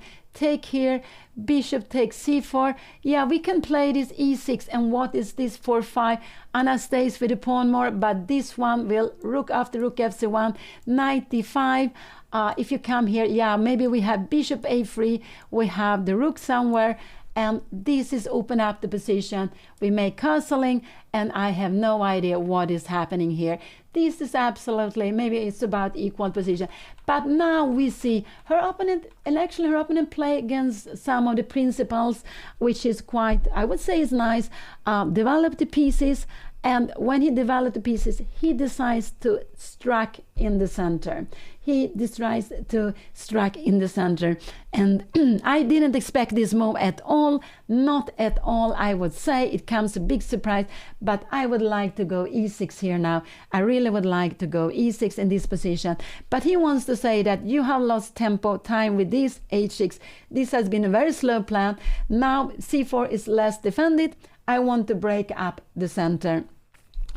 And taking like this is probably the worst way, because now this knight get this beautiful square, threats here and here. This would already become better for white, because this knight is jumping, and we can take, you take back here, but there will, these two pawns will be very strong pawns, and we have only one pieces. White will take this one. Absolutely, this one is also very weak. No, this would be just very, very bad. So Anna, if she takes on e4, she needs to take with the pawn, and I'm sure she would do that. But I prefer to keep the center with going this little mode e6, just keeping the center intact. And if you take, you can think of taking with a pawn, with a knight. I would probably take with a pawn, but it could be that taking with a knight, because you are bishop g3, you are getting some here, and now we go b5. I have no idea what is happening here after a4. We have now we threaten to take rook takes c1, knight takes c5. Now this is getting actually getting very good. Bishop a5, I don't know, can we not go maybe castling here now? Rook b1, and we have maybe something like this. And this is absolutely fine. So I like e6, and after e6 probably white should go 95. And the idea with 95 is to go bishop f3 later on to put more pressure here. And now I just like maybe rook e1. Can we go castling? Can we take here? But now we have knight take d5. I'm just wondering what is happening here now. This is probably, I guess we need to take here. We need to go bishop e3. I don't know why bishop e3 is better here. Maybe the bishop needs to stay to defend d4, be closer here. But this would be difficult to make. This is position I like for black. This is absolutely fine. But I want Anna to go e6 here. This is what I really want her to do. If she takes on e4, I will be more scared, but it's not. not wrong to take here. If she takes here now, oh sorry, what has been here, knight e5 will absolutely come. She can go knight d5, bishop. If this would be a losing move, we win a piece because they're threat against the bishop. And the knight, if knight comes back, we have this bishop, we win a piece. And if the bishop comes here, we take the knight, we have also piece up. So in a position like this, our opponent needs to go, I don't know, bishop g, bishop. I guess this is the normal way of going. And if we take on e5, maybe to take back here, we can take on c3. You're taking here. Can we take here now? And we get bishop take e4. And we have, I have no idea what is happening here. Maybe bishop here. And there is, we are lacking development. This is the only thing I'm a little bit scared of. Do we have time for b5? No, I don't think so. Rook fc1 could be coming. And there are some very, very tactics here. After rook a e1, I think we have maybe knight b1, or we have, I don't know, there is a bishop hanging. This is getting crazy. This is absolutely crazy. So it's possible this will become a very, very tactical game. I would say after e4, this blow in the center, that surprised me. I think also Anna is surprised that what will she do here now? But I like the pawn center. I would go e6, keep the pawns. I like to keep the tension here in the center. And let's see what Anna will play. Because now her opponent is planning to take on d5 and then to win the c4 pawn. White wants a little bit to blow up the position because Anna is behind of development. So that's why I like e6. And if you take, you can take with a knight. Maybe this is strong just in this moment, so it's not good for white to take. But if you take, you can take with a knight. Absolutely. This is fine to play, but you can also keep the center like this. This is also fine to play. So e6 is the move I would like to see. The other move to consider is to take here with the pawn on e4. It's also possible to take here. I'm not sure. Do I want to take this first or not? Could this be a possibility? Yes. I wonder bishop g4. What is happening here now? But then we have h3. I'm not sure. We have this move. Well, can we go e4? Maybe this is bad because now we have really threats here. We are going to take on e4. So this is not logical. And can we make something like rook fp1? No, I don't think so, because now we are winning a piece. So it could be, but could bishop g4 directly be a move? I'm not so sure, because here we take here and we don't have this pawn on c3. After taking here, we will grab somewhere bishop c4. We will not take back because maybe we can go b5. Oh, this is getting crazy. This is so crazy. So there's so many moves for Anna to consider here. e6, 1, take on e4, 2, take on c3, 3, bring out the bishop 4. So these are the main moves Anna can think of. And the first one are the most forceful moves. And the most forceful moves are checks. We have no checks here. And the second one are taking pieces. So I would say take on e4 is the first move you think of. And it's very important to see that you cannot take with a knight, because these two knights are they are a little bit standing on shadow. If you take here, white take and white go backs. This knight is so good on d2, attacking e4 and attacking c4. White would get an advantage. A very nice position here. No, we're not allowed. If we take, we need to take with a pawn, so this knight cannot go to d2. It's already occupied. It has to go forward, and we need to play this position. I guess knight d5 would be coming. Her opponent has gone up. He has gone up when Anna is thinking, but he is just playing this quite quickly. I would say he played this, for me, shocking move e4, but it's a thematic idea in this position, in these kinds of position, that pawn on c4, you are ready to give e4 pawn. You want to get this pawn, and when you get this pawn, if you get this pawn, you will get lots of piece activity. And this is what Anna is missing. If Anna has played e6, bishop on e7 and castling, she would have a fantastic position. But she needs to get this piece out. She needs to get this piece into play and this piece. So she has 1, 2, 3 pieces she needs to get into the game. And especially the two bishops, I would say, but this bishop can stay on c8, so mainly this one, so she can get this rook into the game. Anna is now getting down on the clock, yes, but she played quickly in the beginning, but I think this was absolutely a little bit of not what she didn't expect, but it is one of the ideas you have with white to play. It was not the strongest move for white to play like this, it was not the strongest, but it's, you know, it's absolutely an interesting idea, and it makes the position, even if you have an endgame, it makes it more tactical here, even though we don't have queens on the board. So e4, if Anna takes on e4, she needs to take with the pawn, but this is the move I would like to play, just e6, just because I want to get out with the pieces.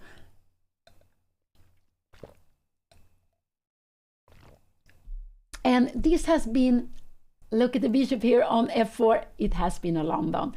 And this is the second round, and I lost the first round. Also, her opponent lost the first round. And Anna played yesterday against a young Chinese player, 2484 was his rating, or is his rating. And Anna took on c3. This is actually good to do. She took on c3. Her opponent will surely take back, otherwise he will lose a piece. The only way he has to take back, anything else would lose a piece, because if you take here, Anna takes back, threatening the bishop and the knight. This is not possible. If you go e5, Anna can actually just take on b2 if she wants, and she will get a pass pawn. She will actually get a winning game. No, he will take back on c3. Did he do that? No, it's not. It's still there. He's a little bit thinking, but he will absolutely take back on c3, and this is what he played. And now I think Anna might go for taking on e4, but I like e6 better. I really like e6 now, just to keep, and then this bishop is good here. e6 I like, because afterwards, if you make a move like this, maybe we can even make, now, I don't know what is going to happen here now. We have knight e5, and we will take on c3. We will take on c3 with a double threat. You will have to come back, and we will just maybe start taking lots. I don't know if we go here, we take on e2. There are lots of things, but this is just fantastic. So I like e6 now very much. B takes c3 was maybe the best move to play here, but this is the move I would like to play in this position, e6 now. And now knight e3 could be played, and in a position like this, I don't know, we don't really have, do we have time for bishop a3? But we will just put rook here, and we will play this position, and maybe now rook b5, and white is putting some pressure here, but this is still absolutely fine. Rook e6, I don't know what will happen in a position like this. This is just very, very far away. Let's go back to the game. B takes c3 was played, b takes c3, and we have this position, so dramatical. I like e6 to be played here now. I really like e6 to keep the center, but I think it's possible Anna will go for this craziness. Knight d5, bishop. Now bishop d3 is not such a good move.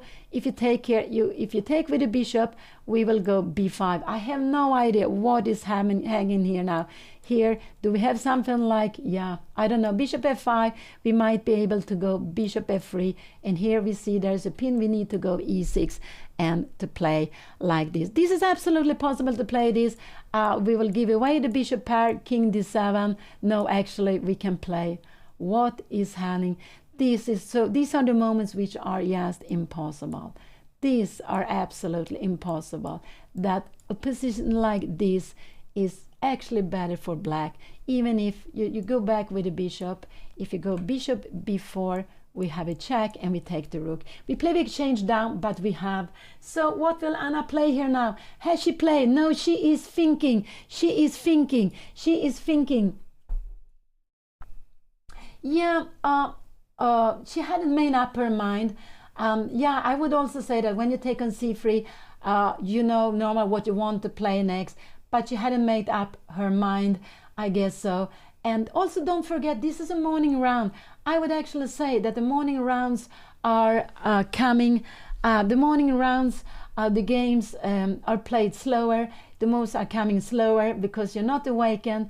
And I know very well Anna likes to sleep in the morning. But this is a nice morning round. It's played 10 o'clock. I think 9 o'clock is very, very early to play the rounds. So I'm very happy myself then when I have to play a morning round that is not before 10 o'clock. So e6 is what I would like to play here now.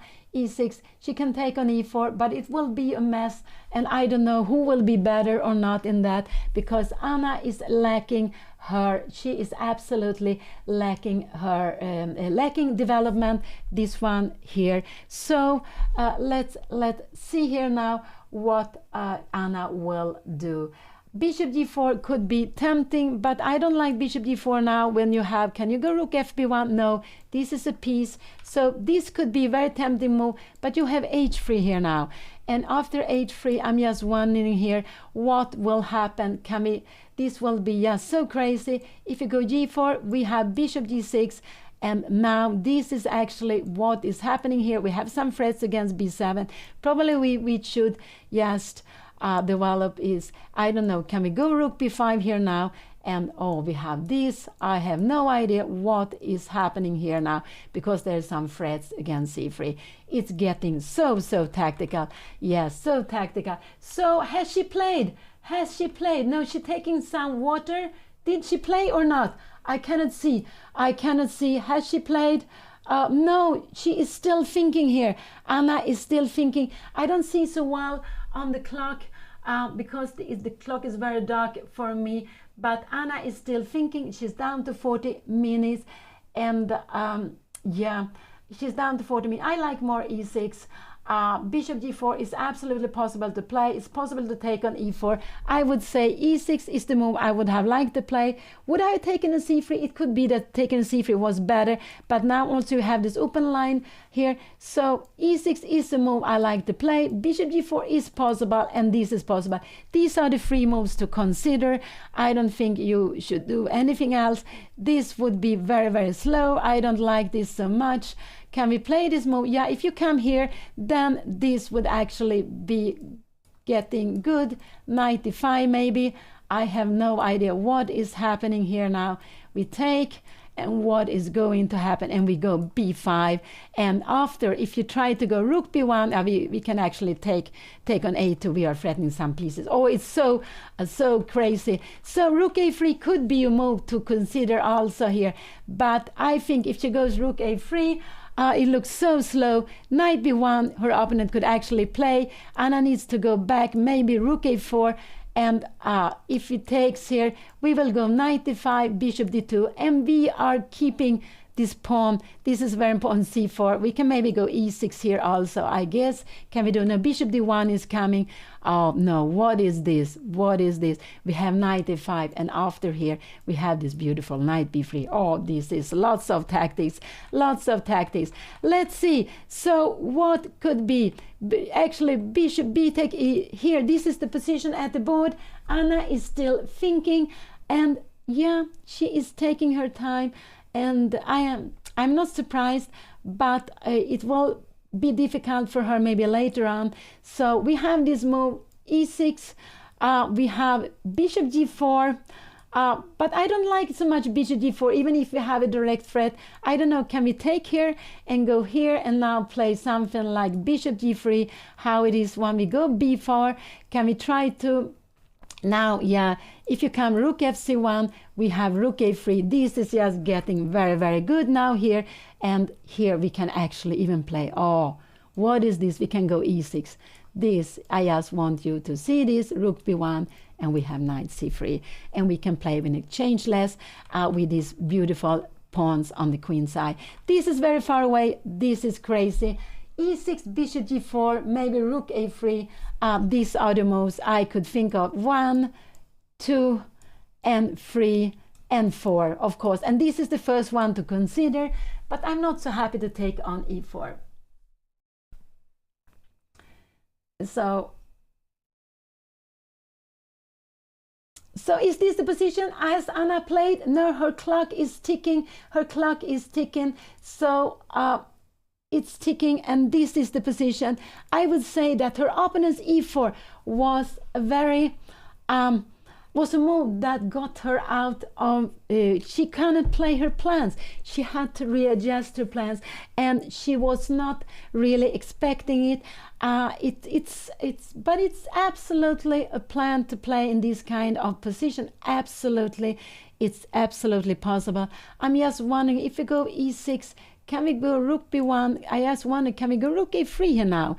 Maybe we just don't care about anything here now. I have no idea what will be happening. Is g5 a move? This looks so crazy.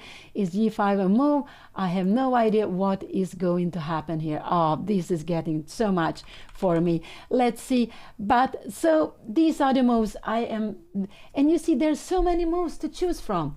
1, 2, maybe 3, and maybe 4. I cannot see any other ideas for black to play in this position, because yeah, one of these 4 moves, and there are 4 moves to choose from. Each move, if Anna chooses one of them, she needs to choose one move. It could be one of these 4. The plans will be different, so it will change. I think Anna is very tempted to take on e4, but I prefer actually not to do that. I prefer just to do something else than take on e4. But I would have gone e6. Maybe rook e3 is also possible.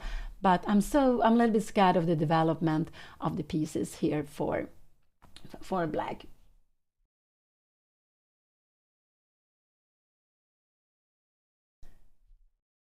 And you can see, playing classical games, when you have quite a lot of time per move, it's so different than playing blitz and rapid.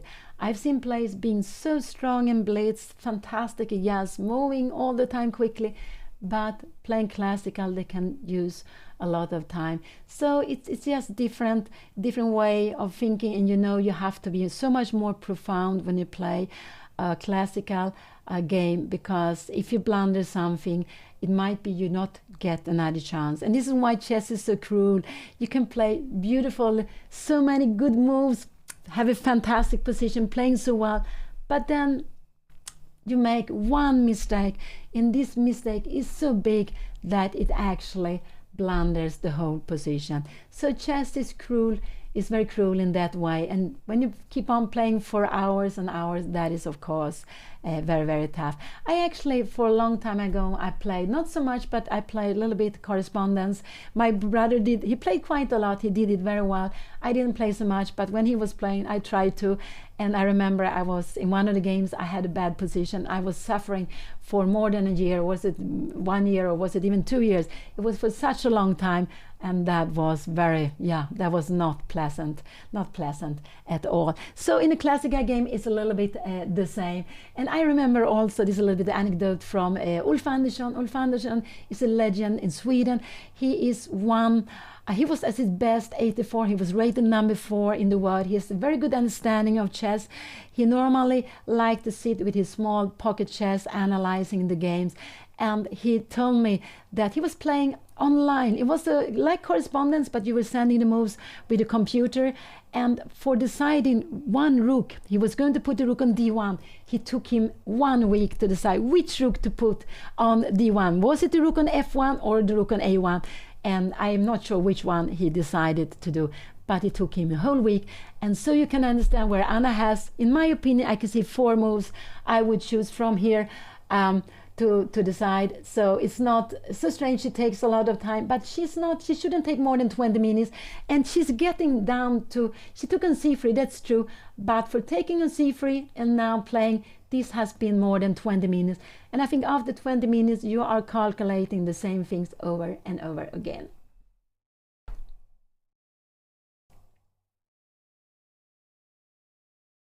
No, this is the problem with a knight. The problem is that this knight, you will have knight d2. And now this pawn will be weak, this will be falling. I would just say that white has a fantastic position here. This one will be falling, and if you defend it with, you can defend with f5. Maybe we can try something like this. I don't know, but f5, and this will be coming. This will just be not so nice here. And you will have maybe rook here. I don't know, we need to come here. Oh no, now we have a bishop h6 check here. I'm wondering, can't we go bishop g6 here now? And we can play again maybe we can play with exchange less in a position like this, but we have this g4 breaking up. This is getting crazy. I don't know what is happening here. So let's go back. So Anna is just spending lots of time, and this could be something very dangerous afterwards, but also this is a very important moment. She needs to make a decision here now, and yeah, and as I said, I would have played e6. I don't know if I would have taken on c3 and go e6. I would probably have stayed with the pawn on b4, but it could be that it was stronger to take on c6, to take on c3 first. But I like to keep the center with e6. This is what I would have played in this position. Yeah, this is absolutely possible, knight e5, but black will win, and you can come here, knight here now, and now this is the best position. This is the best for white to play. I don't know if you can try something like to come here to play like this.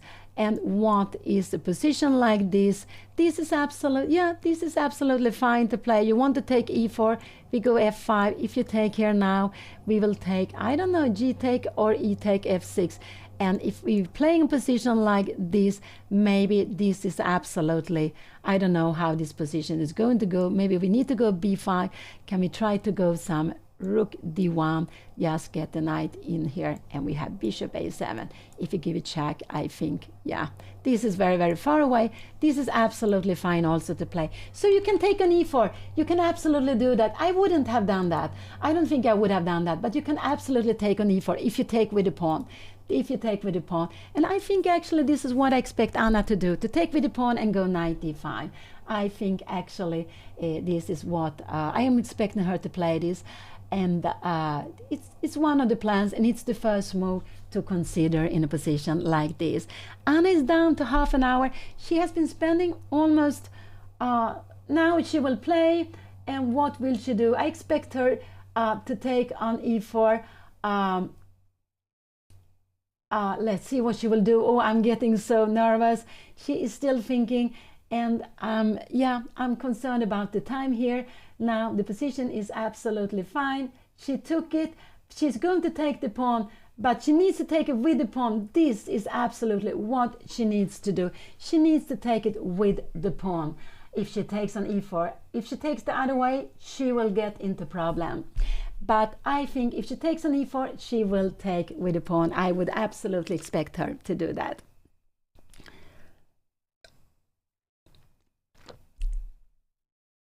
Yeah, Anna wants to play. The most active is to take on e4, I would say. So this is a logical that she wants to play, because she likes to play active moves. And I am more positional, I'm more quiet player. She took d take e4. If she takes, she needs to take here now. After knight e5, her opponent doesn't have any other good moves. The knight needs to go forward. If he goes backward, this will absolutely not be good for him. Anna can go b5, she can go knight e5. b5 is actually, knight e5 is a good move. No, he will absolutely go knight e5. This is the only move he has. Anna has now spent, she's down to 30 minutes, and they have played 12 moves. She played very quickly, but after e4, she just started to think, and she just want a little bit punish white for playing like this. But I would say that this will be about an equal position here, I think. But now white needs to make a good move here. So knight e5 came. This is the this is played. I think absolutely Anna will go knight d5 in this position. I think absolutely she's going to play knight d5. This is just very logical, because knight d5, you are fretting on f4, you're putting frets on c3 also, both of them. And now this is absolutely maybe the best move, but this is difficult to play. Can we go something like b5 here now? But then we have bishop to d4. So let's see what will she do. But I think she will go knight d5. This is the position at the board. I think absolutely she will go knight d5, because she's threatening the bishop, she's threatening the pawn, and I think this is the reason why she wanted to play like this. Yeah, but here her opponent, when her opponent decided to go for e4, he took this decision quickly. I think he has played this position before and he liked to play this opening up in the center. And now knight d5 came. This was absolutely the expected move. And now I would say this is a critical moment for her opponent. This is a critical moment for her opponent, what he's going to play here now. If he go bishop e3, I would actually say, shall we take, can we play e6 here now? We just wonder what is happening. Can you go here now? But now I'm wondering, what is this? Yeah, but now we can play this position, and I'm wondering, and we can go a move like rook a5. And here I would guess, if you come here, we will go rook e5, and this would be fantastic for black. So knight d5, I don't think her opponent will go bishop e3. I think this is a very difficult move to go. And her opponent needs to move the bishop. We have been looking at this, would lose a piece. He needs to move the bishop. So he has one, he has two. He cannot play really this move. This doesn't look so good because the bishop, this looks very, very strange to play. No, but it's a possible move, but I don't think he will play this move. So we will have bishop e3 or bishop g3. I would say that this is the most logical move to play, but what will happen? Shall Anna take here? You take back here. Shall we go now b5? I'm wondering what is happening here. Or shall we take here on c3? But I think this is absolutely fine to play here. f6, you are coming here. Can we start to kick this bishop? And now if you go something like rook fc1, we will make these exchanges, check here, and we have a position like this, and bishop d7. And I don't know, I think actually white is white is fine here, but maybe because you're missing some development, but it's okay to play. But this is very far away. This is very far away. There's so many things that can play. He played bishop g3 immediately. He played bishop g3 immediately. And this is absolutely the logical way of playing. Now, probably the best for Anna is to take on e5. And now, what is he going to take with? If he take with the bishop, and now maybe to go, can she go f6? No, then we have bishop c4, maybe b5 to play like this. This is probably the best way to play. We have knight e4, and now kicking away the bishop, and to play this position here, here, and e6. This is absolutely the best for her to play. But what is hanging with the b5 pawn, I don't know. This is actually a little bit scary. This a little bit scary. Our rook a5, we might have a4, and I have no idea what is going to happen here now. It's getting just very, very crazy here now. This is very far away. He played the most logical move, I would say, bishop g3. He played it very, very quickly. He played very practical. And so now taking an e5 is maybe the best. If Anna can take here now bishop c4, but now she will needs to take on e5 anyway, and her opponent can decide to take with a pawn or with a bishop. If Anna go b5, I'm just wondering, can we play a move like this? How is this position here? I'm just wondering. There are lots of different tactics here now. We can even play this position, playing actually with a pawn less. I'm just wondering how this will be held, and we will take. But here 1 2 3 4 5, no, we have a pawn more, but white will get back one of the pawns. This is very far away. Let's go back to the game. Bishop g3 was played, and you see her opponent is playing very, very quickly. And now again Anna took an e5. This was good. What will he take back with? What will he take back with? I expect him to take with the bishop. Maybe it's better to take with the pawn, but no, I expect him to take with the bishop, to keep the bishop alive. This is very, very normal move to do, to take with the bishop. And he needs to take on e5. Anything else would lose the game, because Anna took a piece. He needs to take it back. So, but if he goes here, and if Anna goes f6, now he can actually just play bishop takes c4 if he wants to, and we get this position, because if Anna go knight b6, this is defended, and he can actually just move it away. So this is not good. So let's see. Anna took an e5, and this is what is played on the board. She took care. We put the live board, and I think he will play very, very quickly. He has been playing quickly. I think he will absolutely play quickly now, and I think he will take back with the bishop. This is the logical move. This is the move I would have done myself to keep this bishop active. To take with the pawn looks very strange. So take with the bishop is logical to keep the bishop active, and I think this was the reason why he put the bishop on g3, which was, in my opinion, the most logical way of playing. I think this, now we will see b5. I think so. Knight a4, and what could we see here? Could we see bishop f5? Could we see rook a3? Oh, this is getting so tactical. Can we put the rook here on b1? Can we start defending this? No, there are so tricks here. This is dangerous. If we defend it, we need maybe to defend it like this. But again, there could be some tactics. I have no idea what is going to happen here. This is, we have a check here, king c8, and we have this, what you will absolutely get the piece back here now. You will absolutely get the piece back like this. And here we have, this is absolutely, I think this is rook ab1, and this is an equal position, even if black is having a pawn more, a piece more, because this rook is not playing. So very, very far away. Let's go back to the game. Bishop g3 was played. Anna took on e5. Her opponent is thinking here now. I'm happy he thinks a little bit here, because he's actually almost having double as much as time. And this tournament is more difficult to play, I would say, if you like to use your time, because after 40 moves there's no extra time. But this is very logical to keep this bishop active. I would absolutely play this without any doubt.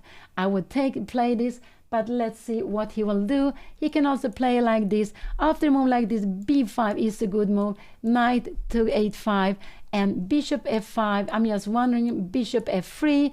Can we go e6? We have rook f d1. And how is a position like this? Maybe we should just move away the rook somewhere. I don't know where the rook should be, somewhere here. And what is happening? Do we dare to go a4? And I'm wondering, maybe no, we just take it. You're bringing a rook here to b1, but we are having some tactics here. We are having something on c3. I don't know what is happening here now. And knight takes c3. We have a check here. King e7, king d8, and after a check, we will actually come up here. This is a lot of tactics that works. But let's see, has he taken back? No, he hasn't taken back. This is the position. I am going forward too much. Sorry. Let's go back. Anna took an e5. He's thinking he has only 2 moves to do, and he's taking a little bit of time here, and I'm just happy to see that. It's nice also to see that her opponent is a little bit taking the time.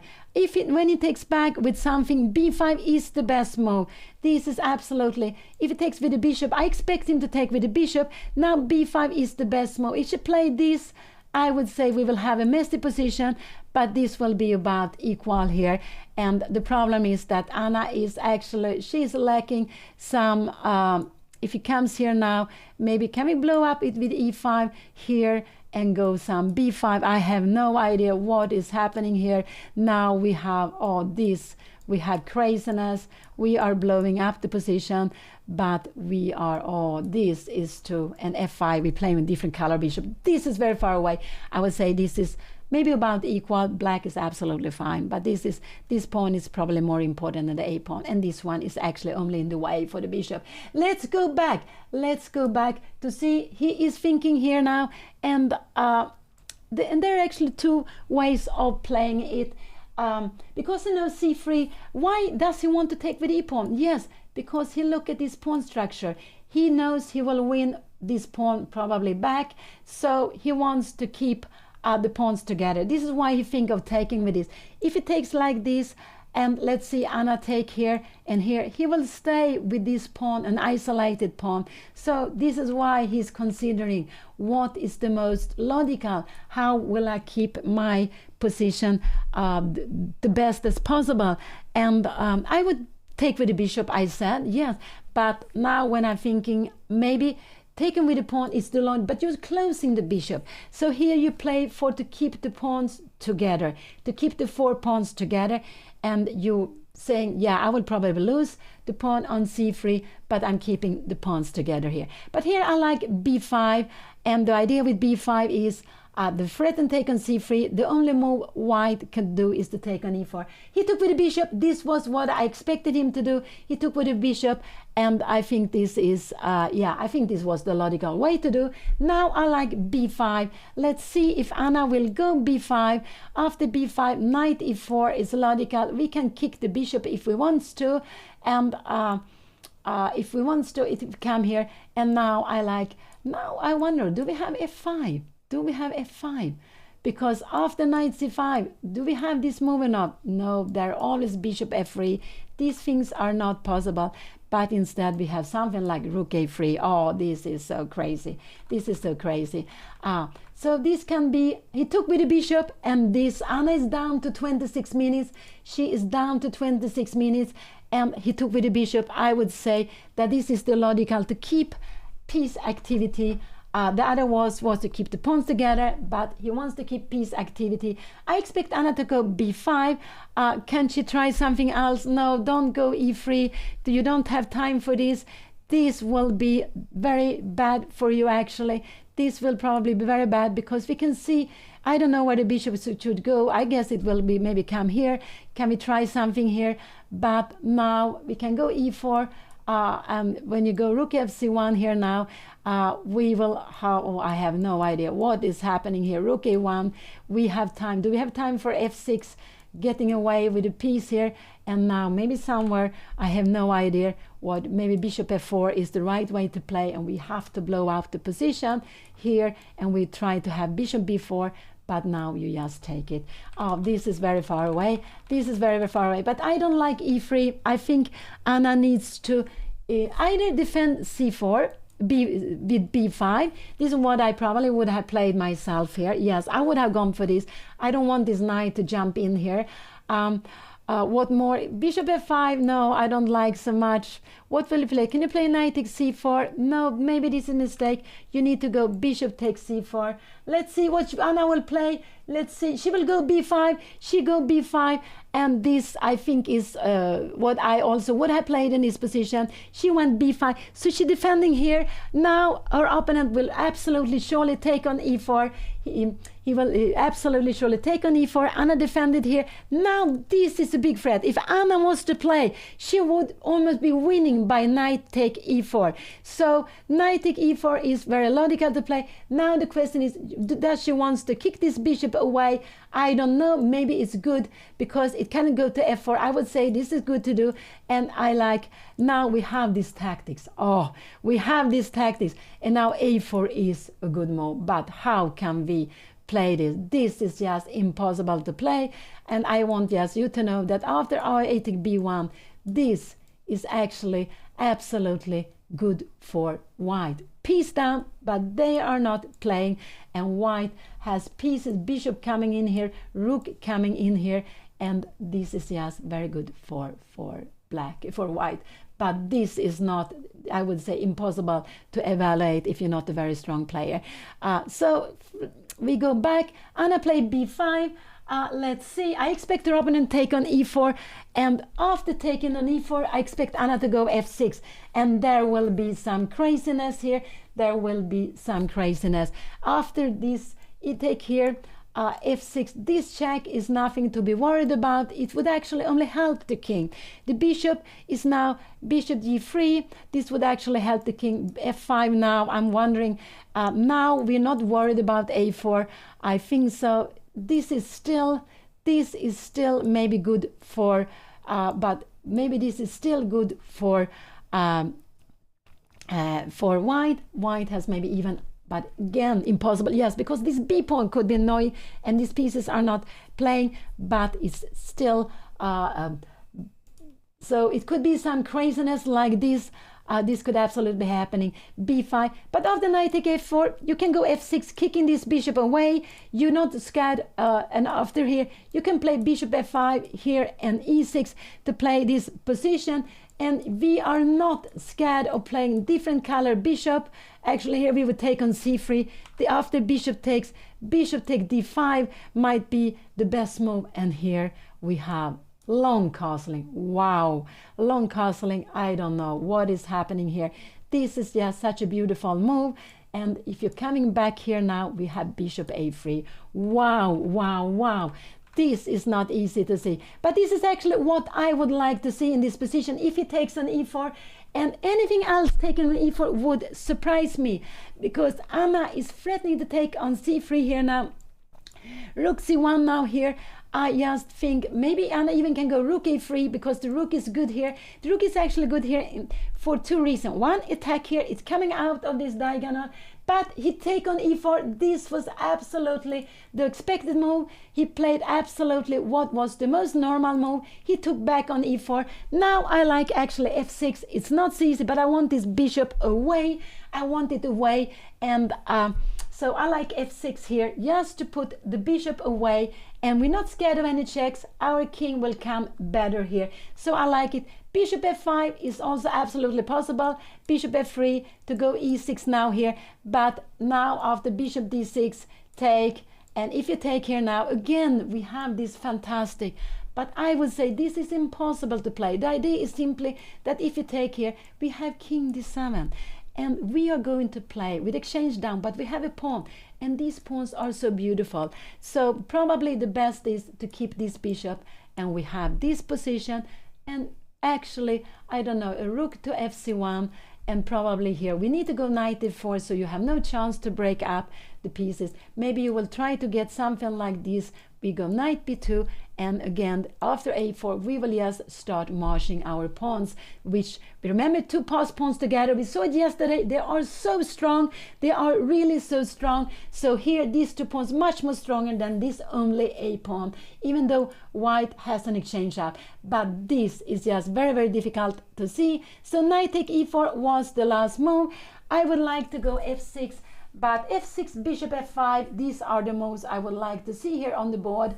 Or e6 maybe, f6 or bishop f5, these are the moves I would play. I wouldn't go e6 really, but you can do that. No, I want to put this bishop out, so I want to put the bishop on f5, and I prefer to do it with f6 actually first. I really prefer to do it with f6 first, because this check is not good. The bishop is not doing so much there. The king is coming closer, and I also want you to know, oh, I'm a little bit, that after f6, the bishop has only one square. It can only come to g3, and you need to move it away. You need to move it away, or you can give the check. After the check, actually, I go king d8, but it could be king d7. It's a stronger move. Bishop g3, and then after e6, and your king will come to c6, and your king will come to c6. Maybe not, maybe it could be both, I'm not sure, but you will, if rook fb1 is coming here now, could it be now we have f5, and we are going to take on c3? This would be good. So I like very much f6. This is really what I like Anna to play here. She is down to 22 minutes, and we have to remember, on Mallorca, on Menorca, where Anna is playing this beautiful open tournament, which has become so huge, almost 400 players playing in two groups, and Anna is rated 191 among these 284 players in the first group, but there are 400, almost 400 altogether. They don't get any extra time after 40 moves. She has 22 minutes for the whole game, and she, like her opponent, after each move they're getting half a minute, and that is quite stressful to play with. I play with it sometimes, but I don't like it so much, because I also like to take my time.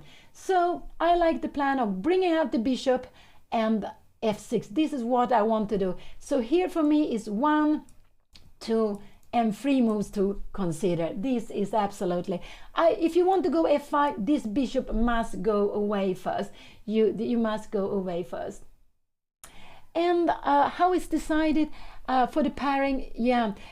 When you have an open tournament like this, we have almost 300 players in the same group. They play 9 games. They will only play against 9 different opponents, and then they make a pairing for the first spot. So they make a pairing for the first spot. The first spot was, I think the first spot was black in the first round. It means that everyone with an even number will play with black the first round. Everyone with even number will play with white the first round.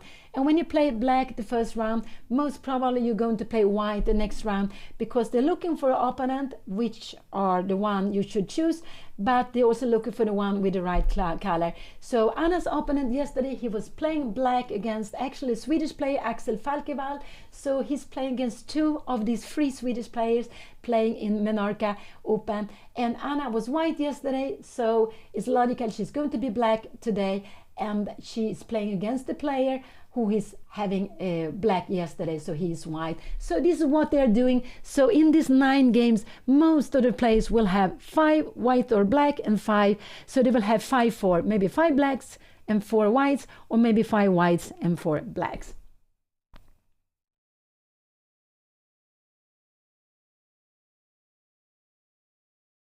No, there's no extra time after 40 moves. So Anna is down to 20 minutes. And yeah, I just want her very much to go f6 or bishop f5. But I like this f6. Kick this bishop away. It's standing well there. You get an extra pawn. You're not scared of bishop h5. It's not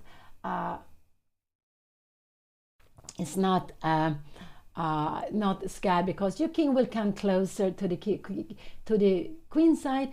And without the queens, there's no problem that you lose, that you cannot make a castle here. It's not possible for, it's not a problem for a black. So that's why I like to kick this away. And after this move, I would guess Anna go a5, and this is maybe not so good move. It could be dangerous, but I like bishop f5, bishop f3 and e6. This is the way I would like to play this.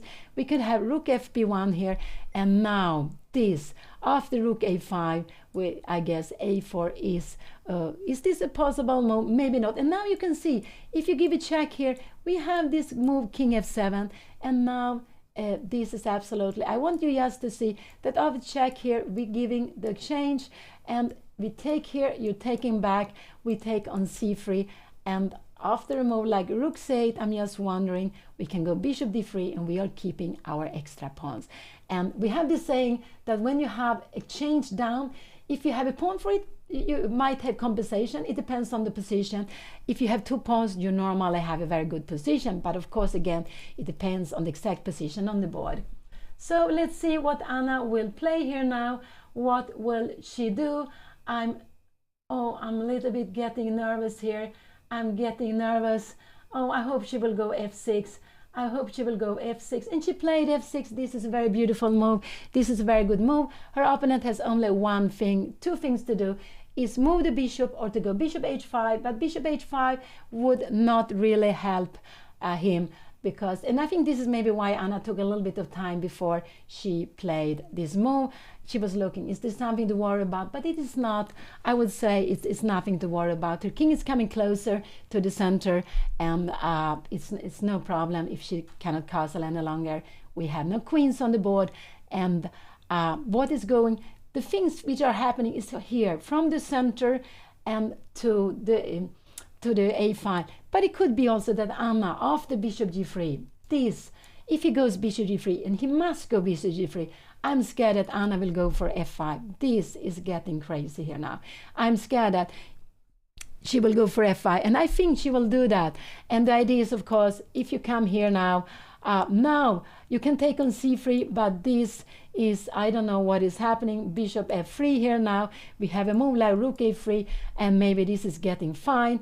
This is absolutely getting fine. Maybe after this move we need to give a check here. We have king d8, and I have no idea what is going to happen here now. It's just getting a crazy position. So I think this is after f6.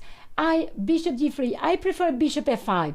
I prefer bishop f5. Even rook a3 could be a good move, but I don't know. Bishop f3, and now we need to go bishop e6. I don't like so much. We are getting some threats here. Oh no, this is not possible. There are knight e6 coming. This would be absolutely losing. So bishop f, I think he will go bishop g3. He played bishop g3, and now it's Anna to play. He played this too quickly, but why I say too quickly? Because I want him to think, but I want him to think, and now I'm a little bit scared. Anna will go for f5. I think she is going to go for f5, and then we will have a completely tactical position here.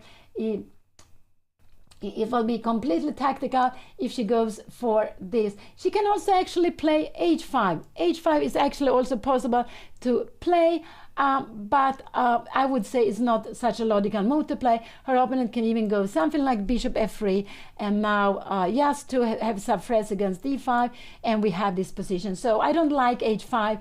It's not, and I don't think so. I think Anna will go, either she will go f5 or bishop f5. This is what I expect her to play. Yeah, she can go for trapping the bishop. She might win a piece here, but it will be some craziness, and I don't know what will happen here. Yeah, the idea with this is if you move it away, the idea is here, here, and g5, and you will absolutely win a piece. This would be no compensation for her opponent, but in a position like this, her opponent has bishop f3, and this is all of a sudden very good. So f5 is a mistake here. After knight c5 here, you can't go f5. You need to take on c3. You need to get the c3. I'm sorry, I said you can win a piece. No, you cannot win a piece. I have to wake up. After f4, quite simply go bishop f3, and you go e6 here, and now you can maybe take on f4 if you want to, and if you take back, we have the rook hanging here, so this is not so good. So I do hope Anna is not playing. I'm not so happy. I want her to go bishop f5. It could be that she go rook a3 also. That could be a possibility. Let's see what she will do. I'm scared of f5. That's the most active move, but I simply don't want her to play this. But it's because she has played. And what did she go? She went f5. Yeah, she went f5. She wants to take the pawn here, so she went f5, and this a little bit scares me now. Now knight c3. She is going, her plan I guess is to take on c3 here. Now we have a check here, king d8. I have no idea what is this position. Rook took e1, because she's not getting out with her pieces, but it's so she played f5, and this actually scares me. It could be that a4 is the best move, but this is actually, oh, this is crazy. This is absolutely crazy to play. I don't believe we will see this, but this could absolutely be the best to play. And now here you need to go e6. If you go something like this, it could be you have bishop c4, and now white is getting over. So I don't like so much this way of playing, because we see these pieces here, but Anna wants to go for material. She wants to go for material. Absolutely, she wants to take the pawn on c3, and she see that after knight c5 is for me the absolutely logical move to play here. And now actually this is the best move, but I think this is very difficult to see. Why is this the best move here? Because maybe her knight is good here. And now after rook f1, do we have something like f4 here now? I have no idea. Bishop f3. And what is happening here? Yeah, this is getting so crazy with everything. I don't know. Taking here, we're taking, I don't know which pawn we should take here, and we blow up with e5. So here, but yeah, and the point is, after take, we have bishop d6. This is so crazy. This is so crazy. I'm sure we will see. I expect her opponent to go knight c5. It's possible a4 is the best move. Will he play a4? That would be such a craziness. That would be absolutely craziness. After a4, this is a very good move, but to play this is absolutely not easy. I would be completely shocked if he plays this, but it is a good move.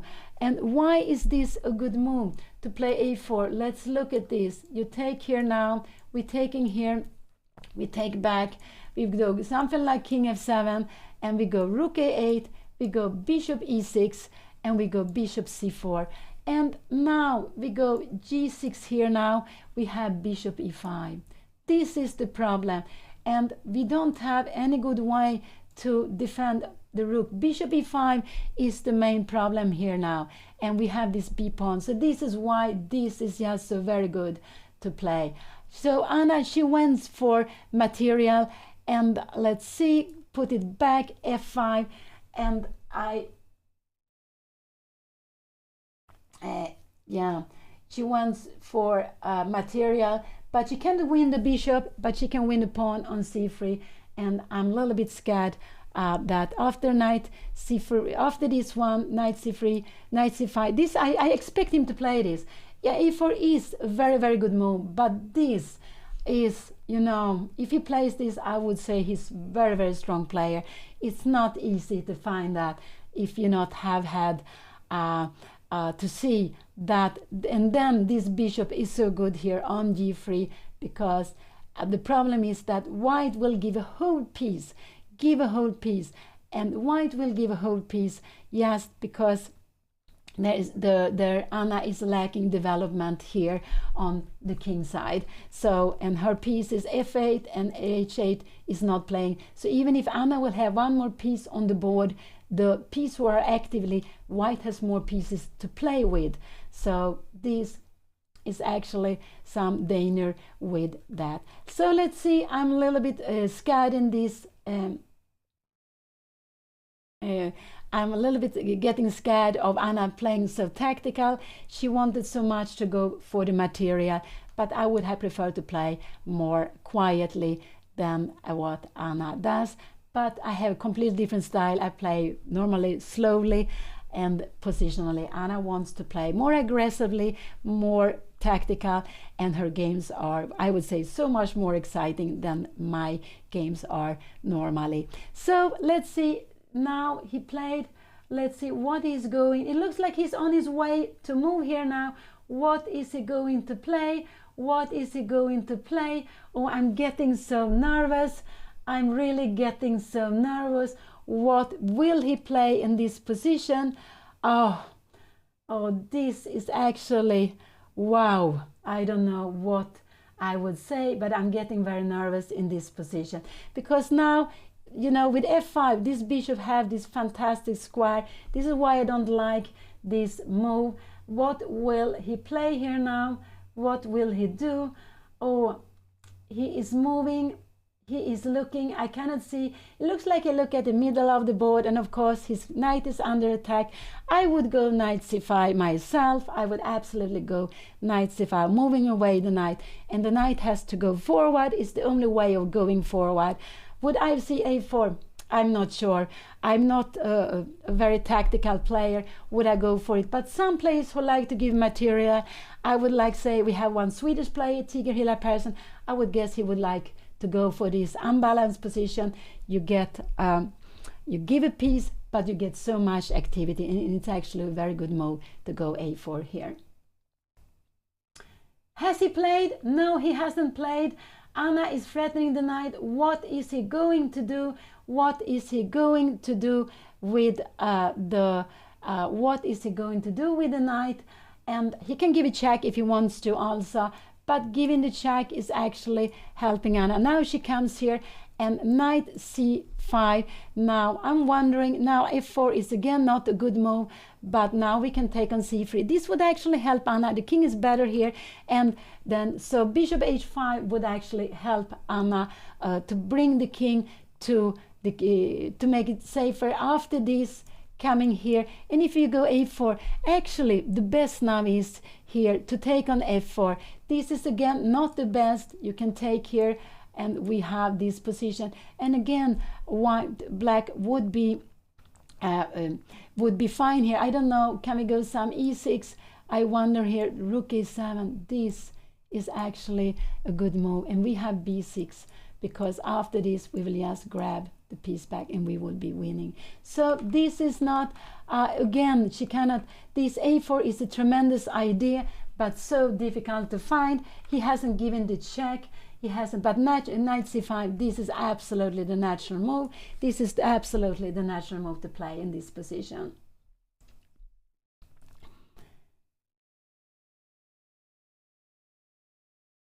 So this is the second round in Menorca Open. We can see her opponent is playing quicker. It looks like he's going to move. What is he going to do? I'm getting so nervous. Anna hasn't castle. Yeah, I would wish she had castle. If she had castle, she would be completely fine. She would maybe be winning, but without castling, this is what white is playing. White is playing against Anna's pieces, that she has not developed her pieces, and this is actually what White is playing. White is playing for piece activity against Anna's undeveloped pieces. Anna is going for a pawn. I hope she's not going for a piece, because she cannot win a piece. She would just get a very bad position if she play f4, because after bishop f3 we have this nasty pin, and e6, we can even go rook e8 here first, king f7, and then we can absolutely grab this, and this would be a pawn less. So what did he play? He hasn't played yet. He is thinking, and he is thinking. So knight c5 is absolutely the move I'm expecting. If he will play a4, I would say that would be tremendous. That would really be tremendous to play. So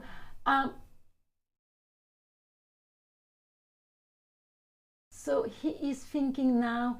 He is thinking, oh, I'm getting so nervous in this tactical position. We have an endgame, but it is absolutely tactical.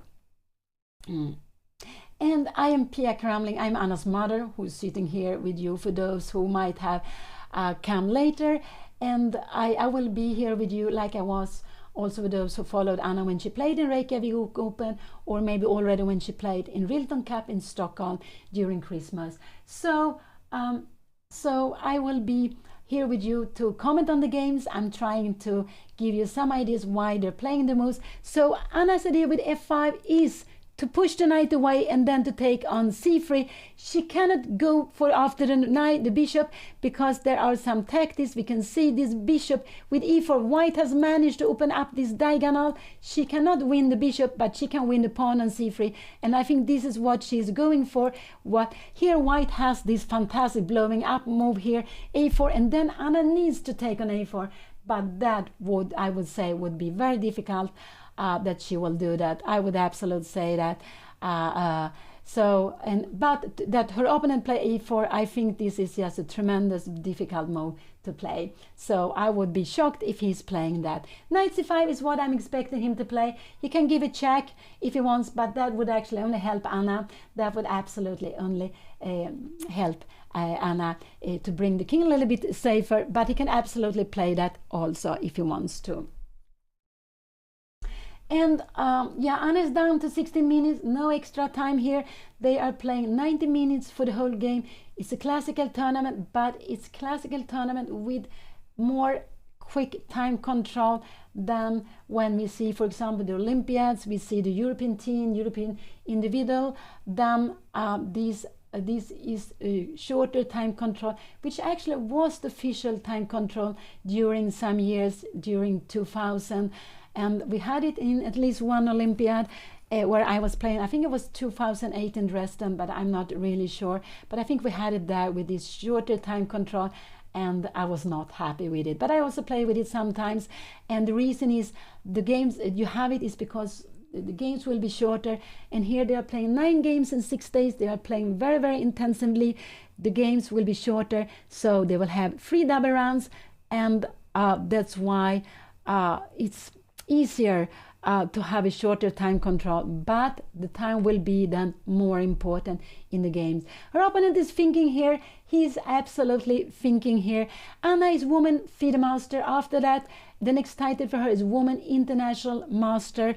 And so that is the next one. I think that is what she would love to become, and I'm sure she will become that one day. Maybe we have to be patient, but it's better not to think so much about titles and norms, just to play your game, because same with rating, don't think too much of it, because if you start thinking of it, of the results, at least for me, when I start thinking of results, I just stop playing chess, and I am not focused of the game, and it doesn't work for me. So yes, keep on playing. If you play well, you will get the norms, you will get your rating up.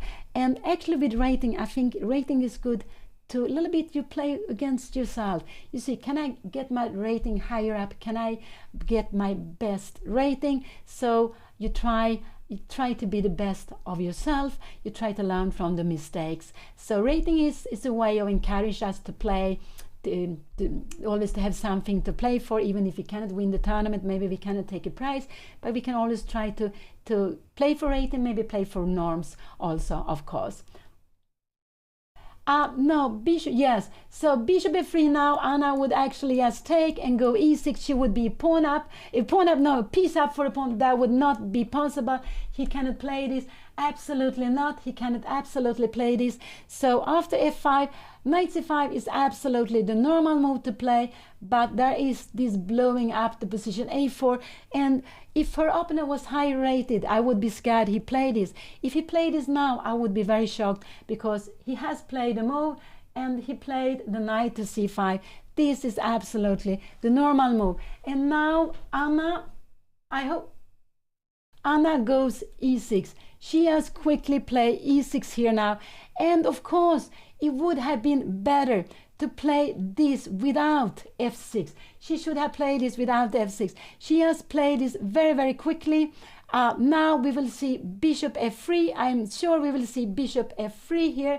After bishop f3, Anna can actually even take here on c3, c5, and go bishop b7. So if she takes here, I guess we will say this here, e take and d take c5, and we have a position like this. It would be about equal, but this bishop is more active. So e6 was a little bit a shocking move, because I didn't expect Anna to go e6. No, he hasn't played. So this is the position at the board. This, has he played already now? Has he played already now? No, he hasn't. This is the position at the board. And Anna played e6 quickly, but with e6 I prefer the pawn to be on f6. I don't like to have this hole on e5. Now Anna is threatening f4. So now maybe you can go a4, but no. I'm sure we see bishop f3 here now. It could be a check also. This could actually be a possibility here now. King d8, and now to go bishop f3. This could absolutely be a possibility here to play like this. And after taking here, we go bishop take here now, e take d5, and we take. And how is this position? But now we're bringing in the rook to an active square, and this is absolutely fine. You go maybe rook f d1, we will go bishop d7, we will defend our pawn, and after rook somewhere here, we will actually go rook c6, bishop c6. And this one is weak, and this one is weak because the bishop is not on d4. So what did he play here now? He has played something. I cannot see. Oh, I'm getting so nervous. He played something, but I don't know what he played. What did he play?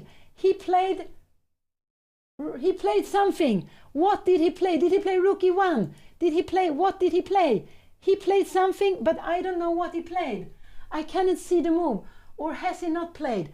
Oh, no, he's thinking. Yeah, he's thinking. I'm sorry. I'm getting so exciting. He hasn't played. He hasn't moved. Nothing yet here. I thought he moved because when I look at the clock, it looked like he has moved. But no, he hasn't moved. So what move to do? Bishop f3, bishop check, a4. Maybe rook to e1. Maybe rook to c1. He played bishop e5.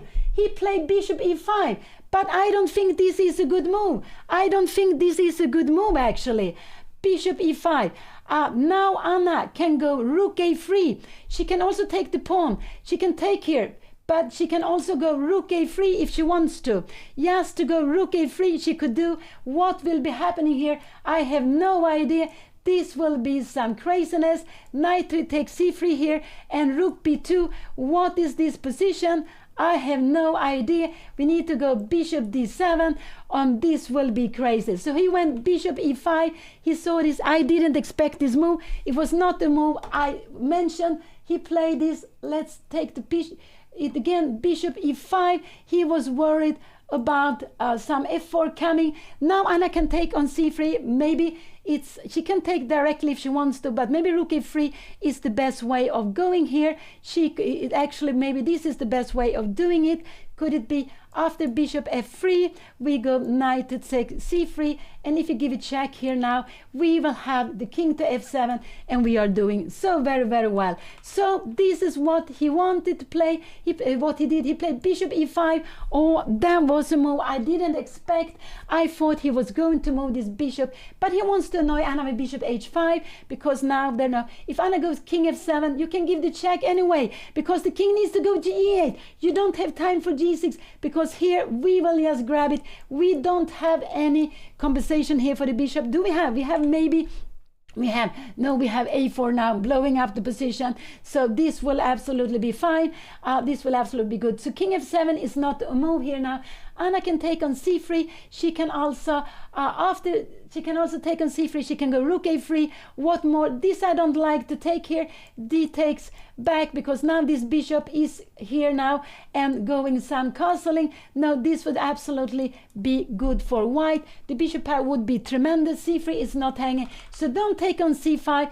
This would absolutely open up for the bishop on e5 to defend c3. So she can take the pawn on c3 now, or maybe if she wants, she can go rook a3. These are the two moves she should go for to take there. There is actually the only good moves I can see. Rook a3 would take on c3. Is there any problem to take here? Could we be scared of d5 now? No, I'm sorry. We have a knight here. We have a bishop. So check here, king d8. Could he wants to go for d5? We go knight d5. He can pin this, but we have this bishop, this knight hanging. No, d5 is never anything. So I just think knight takes c3 is absolutely fine. I think knight takes c3 is absolutely fine. I'm just hoping Anna will play this. She's down to 14 minutes. Her opponent is having doubles as much as time. They don't get any extra time after 40 moves, but they get half a minute per move, which is so important. And otherwise this would be just so impossible to play. Now no, don't take on c5.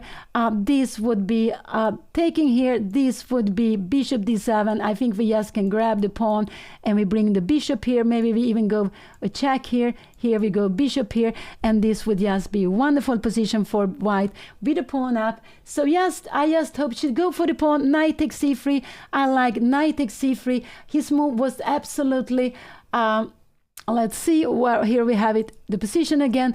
Oh, I'm getting so exciting. So I just hope I will not take away the game so you can see the game. But this is the position on the board. Last move was bishop e5, and that was something I was scared of. Knight takes c3 is absolutely fine. She can go rook a3, but don't take on c5. Don't take on c5. Just grab the pawn. This is a good move to play.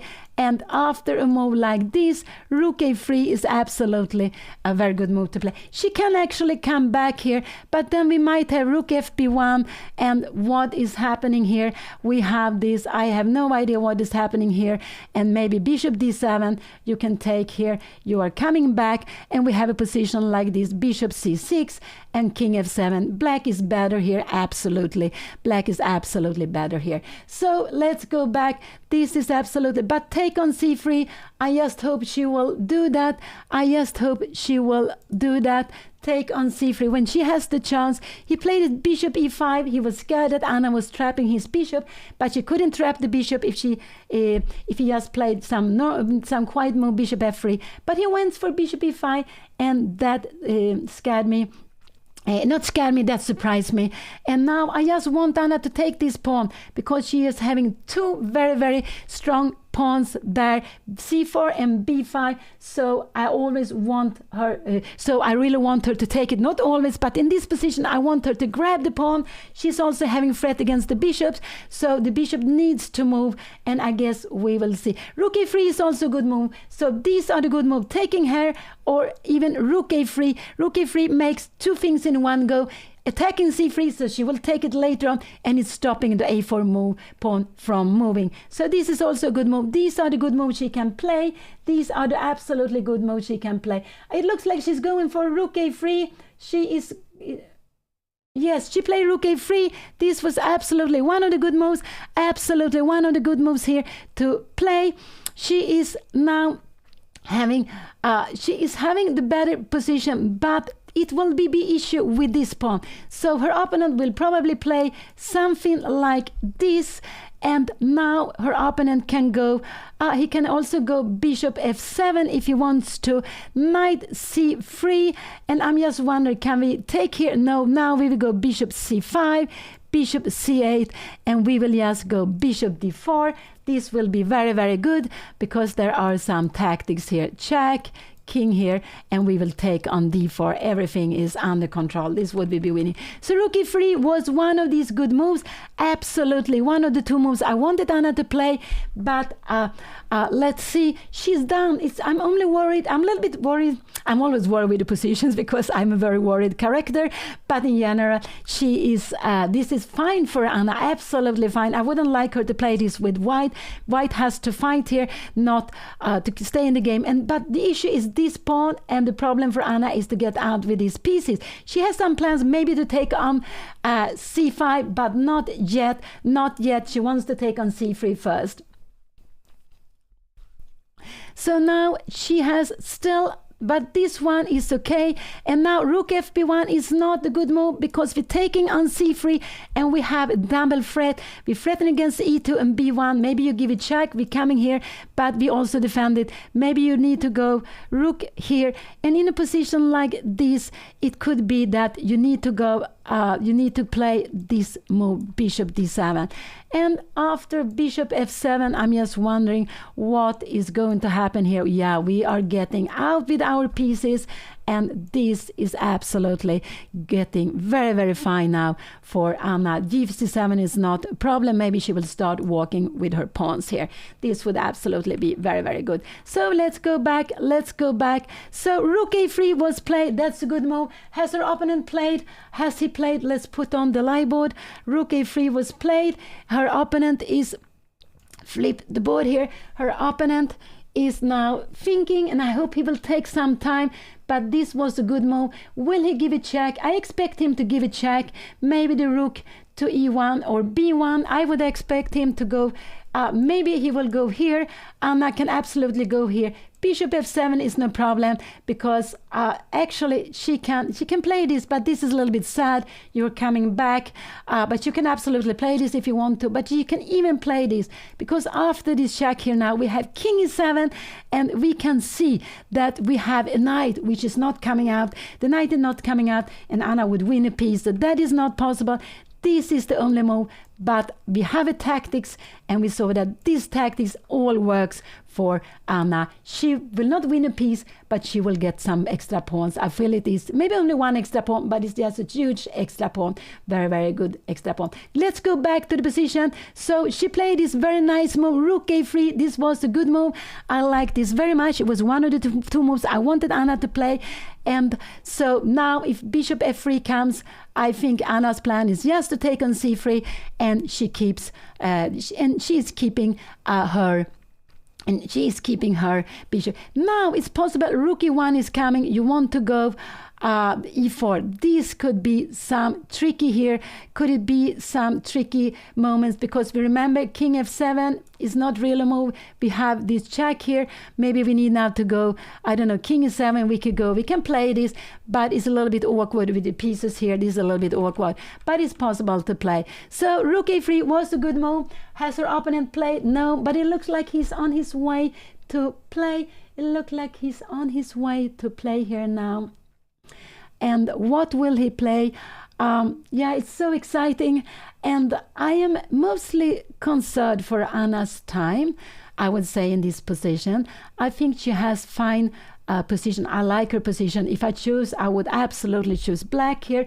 Black is having the advantage in this position, but with chess you still keep on, you need to still keep on playing good moves, and it's always nervous to watch other games, especially to watch my daughter's game, to watch Anna playing. But here, so what I'm expecting, maybe a check, maybe rook to e1, rook to c1. No, I wouldn't expect that. Rook to b1, no, I don't expect that so much, but it could be that that is absolutely fine to play.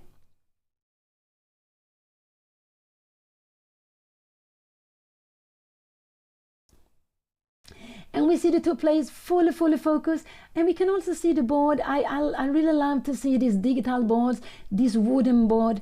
And when I play chess tournaments, I love to play on wooden board. The colors are more soft. The pieces are very beautiful. And yeah, it gives you happiness to have this. And also the squares are quite big. So I like to have them I like to play on wooden board. Here it looks like he's on his way to move. Is he on his way to move? Rook a3 was, yeah, it was a good move because you put more pressure on c3. White cannot defend it because Anna attacked it 1-2 pieces. You rule up this a4 idea. You really took away the idea with a4 to open up here. And so in this position, actually, yeah, so this is actually a move, rook move with a double function. And so that's what I wanted to say. Yeah, I like to play with the wooden board. I love these digital clocks we have. Although in the beginning it was so difficult for me to get used to them, I started to play with them when I was in my 30s, and I couldn't get used to play with them. I lost some time, some games for time.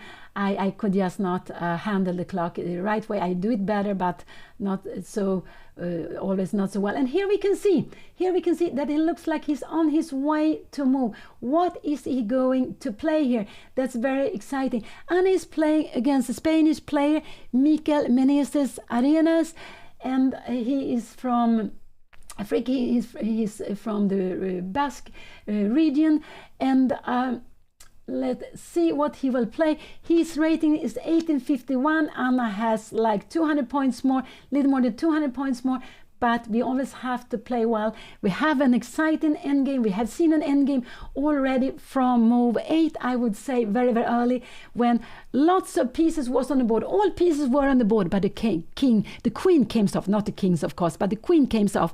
And we saw this endgame, which is a very well-known endgame, but afterwards, white open up the position with e4. That was quite a shocking move, and it changed. Every time you make a pawn move, it changed the pawn structure, and it changed the structure of the game very, very much. Here we have this move Anna played. We have this pawn structure, so we can see white has 3 pawns here, 2 pawns here and here. So white has 3 pawn islands. Anna has 1 and 2. So that actually favors Anna. So this one is a weak pawn. This one is a pawn which is not possible to defend. Anna is going to take this pawn. And when she goes to take this pawn, she will be a pawn. I mean, that's very, very important. And then this c4 pawn is well defended by the b5. And when you want to attack c4, yes, one idea is attacking the pawn or the piece defending it. It's attacking b5, but there is no longer an a4 move to attack it. So has he played? No, he hasn't played here yet. He hasn't played here yet. So with rook a3, Anna stop a4 for attacking b5 and to making c4 a weaker pawn. And she also putting pressure on c3. She is planning to take on c3 in some moment.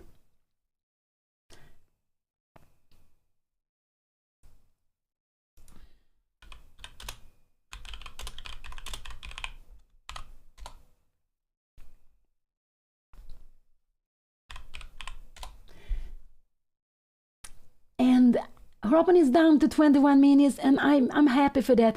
I really hope her opponent will play a little slower, take time, and make some, maybe not the best decisions, but also to get down with the clock, because we know that when we have a little time, it's so much easier, even for strong players also, to make mistakes and not only to make the best moves. You don't have to make the best moves. Maybe sometimes it's enough to make fine moves, good moves, just to keep the game going, but also to make mistakes. So that's why the time is so important. And here they don't get any extra time. Here they are playing on MENORCA. I am, and he played this check. This was absolutely an expected move to play. And now I would say king d8 is very logical to play. She is keeping her bishop. Yeah, she has only 2 moves to choose from. She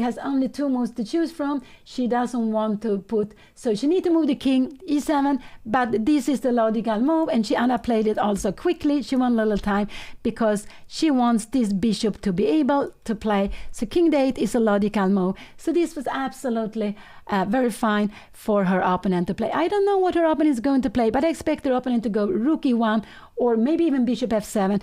I don't think bishop f7 is such a good move to play here now.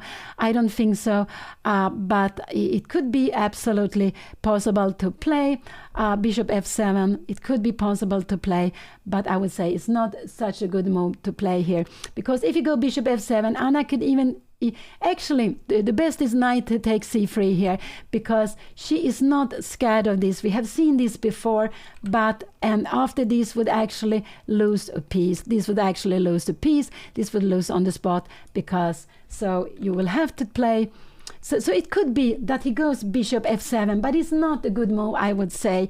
I would say bishop f7, and after bishop f7, it could be Anna goes here, he needs to come back, and now Anna takes on c3, and we can play this rook fe1. We have the king coming here, and now we have bishop f7, and in a position like this, we might even start going. I wonder after bishop e6 here, how will the position be like this here? We are giving a check. Taking here, you can take on g7, but I'm just wondering what is happening here now, and we are these 2 pawns. You remember, these 2 pawns will win the game. We saw 2 pass pawns together. These 2 pawns, even if they are equal, they're even an extra pawn for white, these 2 pawns are so much more important, so they will win the game here. But this is not the position. Let's go back. I'm moving forward, but I just wanted to show to you that if Anna gets this pawn, it's no danger if she loses the pawn on f7. It's no danger if she loses it. So I expect her opponent either to go rook e1 or bishop f7. These are the moves I expect her opponent to play here in this position. Rook e1, just to look here behind. If he comes here, and now maybe to go some bishop f7, it could be. Could her opponent play some crazy move here? I was wondering, could g4 be a crazy move to play here now? I'm just thinking, is this an advantage to play like this? No, it's not. It has only weakened the king side it has only weakened. You can go rook e8, planning some mate here, but we will go bishop e7. Bishop e7, and even if you take here, we have this rook g8. So playing with the g-pawn, no, that would not be a good move. So rook e1 or bishop f7, this is what I expect her opponent to play. He's down to 18 minutes, and I tell you, I like to see that he's spending his time. I like to see that he is spending his time also, because I prefer when Anna is the one having more time on the clock. I absolutely prefer that.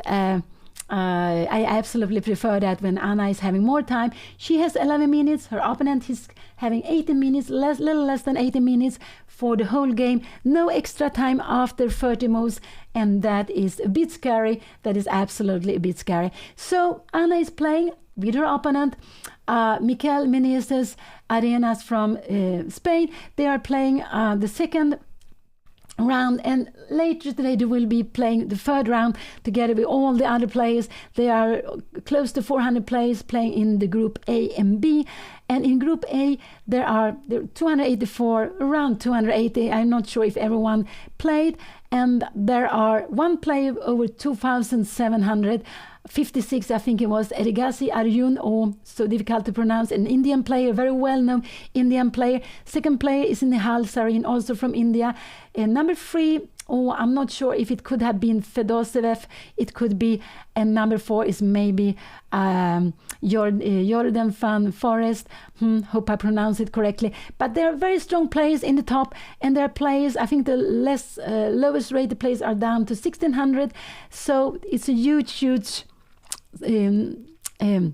a huge gap between the strongest and the lowest rating, but that is so beautiful. They all play in the same tournament, 9 rounds. They play in 9 rounds in 6 days, so they are playing double rounds, and one of the double rounds is today. Round number 3 will be held at 5 o'clock CET time, and tomorrow they will also have a double round. So it's just a very tough schedule. Anna played king d8. This was very much expected. I would say that this is not a problem. What could her opponent play? Could it be, yeah, because her opponent, I just want to say, if her opponent here, there is no way of trying to get something like this, because Anna just have this piece to grab. She can always grab this piece. The knight is hanging on c5. So what can he be playing? Yeah, now Anna, when Anna has moved, she will not be able to make castle any longer. These are the rules in chess. If you moved the king, you cannot castle.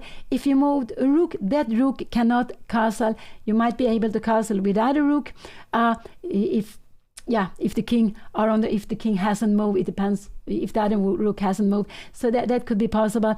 But when you move the king, you cannot castle. But here there are no queens. I would say it's no danger for the king to be on d8, and she needed to go there to keep this option open that in some moment she wants to take here. She wants to take c5 in some moments. So let's see what I wouldn't really like of bishop f7. I don't like so much her to play this. I think this would actually maybe help her. Would it the here, can we come here like this? This is maybe not, because after a move like this we have, I wonder, we go bishop b7, we have threats down here.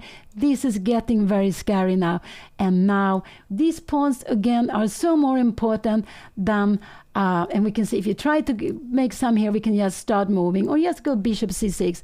And this one is out of game.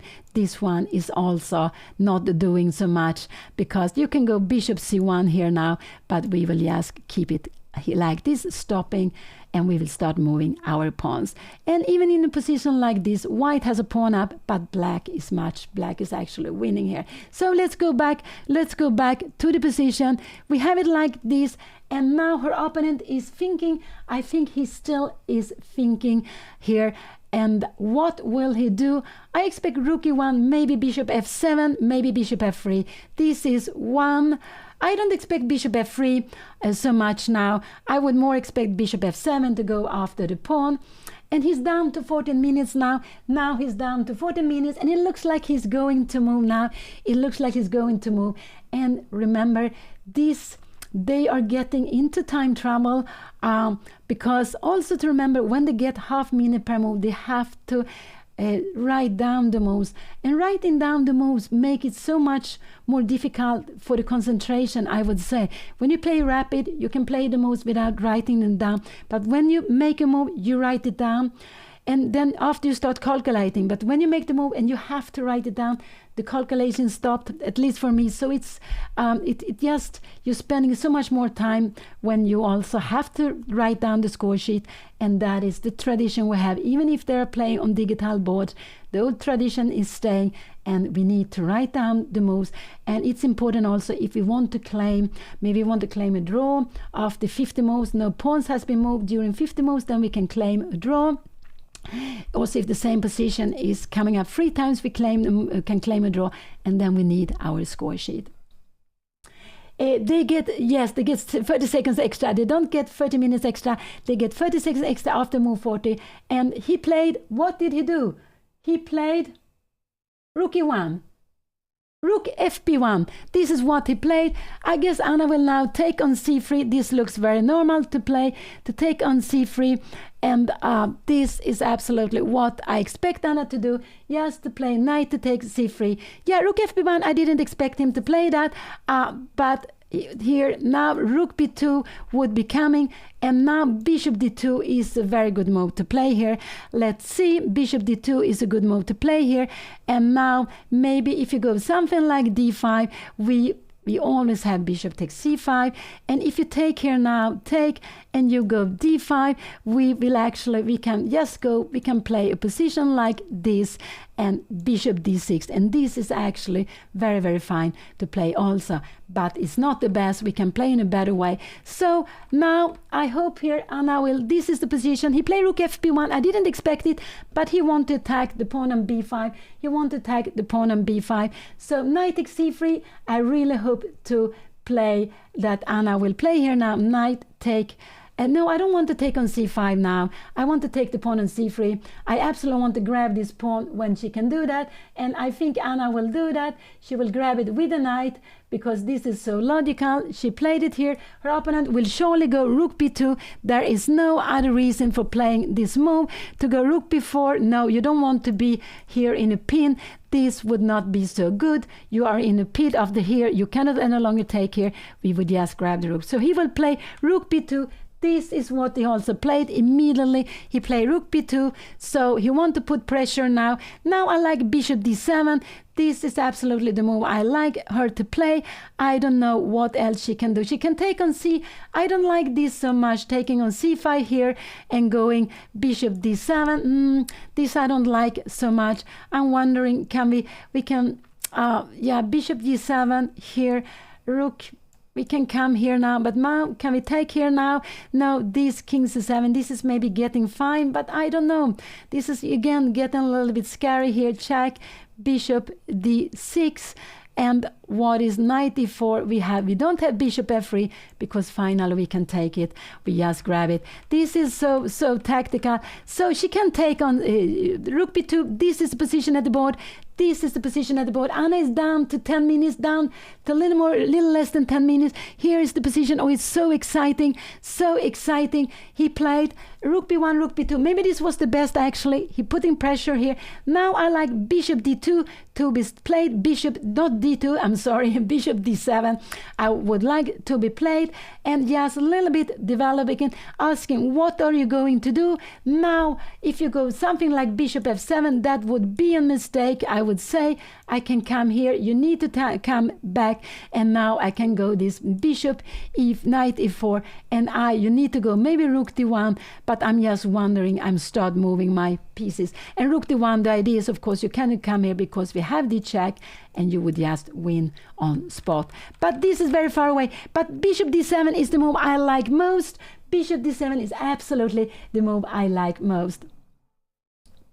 But what more can she do? She can take on c5 and bishop d7. This is the only move I can see in this position for her. Take on c5 or bishop d7. This is absolutely one of the two moves I would like to see for Anna. Could it be that she's concerned about this d5? I wonder, can we take take d5?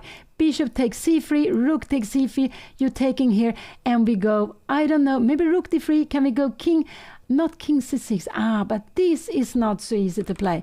This is not so easy to play. So maybe take here, dear, and d5. This could absolutely be something Anna is worried about.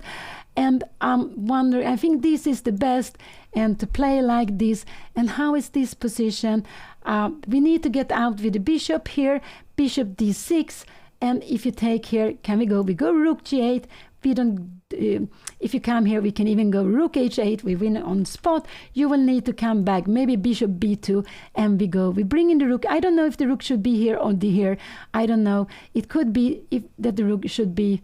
Could it be here either? I'm not sure. Maybe rook a7 would be better, and we could start annoying you. And I wonder, we put the rook behind the pawn and we start marching with it. This looks very good. So bishop d7 is the move I like her to play, but there's so many things to calculate. Anna is down to 7 minutes. Her opponent he played his rook b1, rook b2 quickly.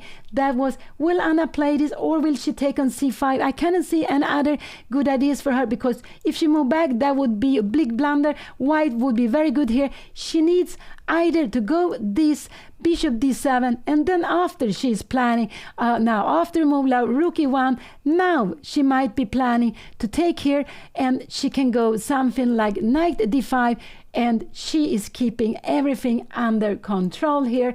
We have rook g8, and you will need to come maybe bishop here back, and we will start moving this pawn. So I hope bishop d7 is what I'm hoping she will play. This is, oh sorry, I'm getting so excited. We put on the lie board.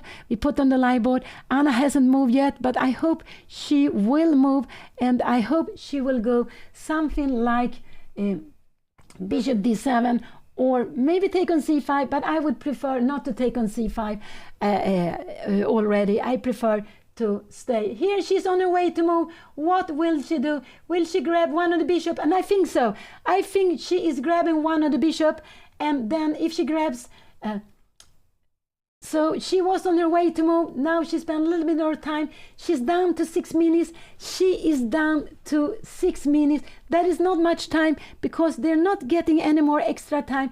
This is actually not so much time for her, and I would just like her to go bishop d7 because she will need to have. Now she's on her way to move. Let's see, what will she do? Bishop d7 or bishop takes c5. These are the only move I could see here for Anna in this position. I don't see anything else for her now. She played bishop d7. She played bishop d7. Oh, that was a good move. That was really a good move. Yeah, we know also the rules, of course. If you touch a piece, you need to move it. If you touch your opponent's piece and you don't say shadow, you need actually to take it if you are, if you can. But that's not, if you touch it, it's because you want to put it just well. But if you grab it like this, you will need to take it also. So we know that if you touch a piece and if you leave a piece on the square, it has to stay there. And this is, of course, very important because otherwise maybe the hands would be moving over the board. Anna played bishop d7. This was the move I wanted to see in the board. I think this is just was the best move. I like this bishop d7. Now the question is, what is her opponent going to do here now? What is her opponent going to do in a position like this? It's not so easy. I would expect maybe rook e1 could be a move to play here. Could rook b1 be a move to play here? It could absolutely, rook e1, not b1. Rook e1 could be a move. You see that this knight, so this is not a move. We could actually could just grab it, and this would absolutely be winning for Anna. Yeah, we take on c5. We have an exchange more. No, this is not possible. Her opponent, Anna, is having a pawn more, but she needs to remain with these 2 pawns. These 2 pawns are very important to remain with. She also needs to remain with the time. Could her opponent go rook c1? We have to see that this is not possible because rook a1, Anna would lose the knight. This is a pin. This is not possible. So if this rook is going away, you can play this move absolutely. And then maybe the best is just now to go for knight d5. And these 2 pawns are more important than the pawns here now. Now we can go, I think rook a8, you're coming here now. And actually we have this way of winning a piece. This is just a very, very beautiful way. Are we winning a piece? Maybe not. Bishop f7. And yeah, this is actually good, but this is very difficult again to value because the bishop here will be trapped. This bishop will absolutely be trapped. I don't know how we are doing here. Maybe we will go something like that. We are planning against the king with some mate attack, and this bishop is going to be trapped. So 2 pieces against the rook will be very good here. But this is not the game. Bishop d7, Anna played, was such a beautiful move. This was such a good move. I'm very happy she played it. I just want her to play a little bit more quicker, but maybe then she wouldn't find all these good moves that she has been playing. So what could I expect her opponent to do? I could expect her opponent move the rook. Take here on d7 would help it for other, but it's possible he wants to go for this, and d5. It could be. Could he also be thinking of bishop f7? This, I would say, would be a big mistake because you take and you go king e7. So you bring in your king to a better place. And actually here I like so much knight e4. I want to take on c5. I want to start moving this. I take away, and after a move like this, we are moving here. I guess we can start on moving. You see these big pawns? No way. And okay, you go something like f3 here now. We have a bishop coming in here.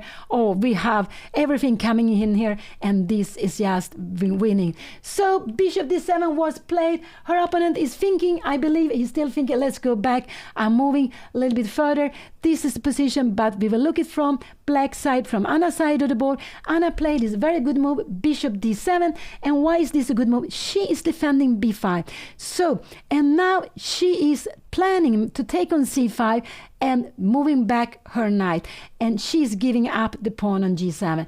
This pawn on g7 doesn't matter. This is the very important pawn. This is the one I hope will decide the game. I hope this one will decide the game. It's just a huge pawn, and it's so well defended by b5. And if Anna will start getting the pawns to move, c3 and b4, they will come further on. So it could be that her opponent will take on d7, go for d5, d5. It could absolutely be a possibility. Or move the rook. I cannot see. Maybe he will make a slow move like h3, h4. It could be absolutely a possibility also. But I would say that to make these slow moves in a position like this is very difficult. I would say moving the rook, taking on d7 or bishop f7. Could it be bishop f3 could actually also be a move to play here in this position. But Anna could then again go for knight d5. She could absolutely go for this bishop, different color bishop.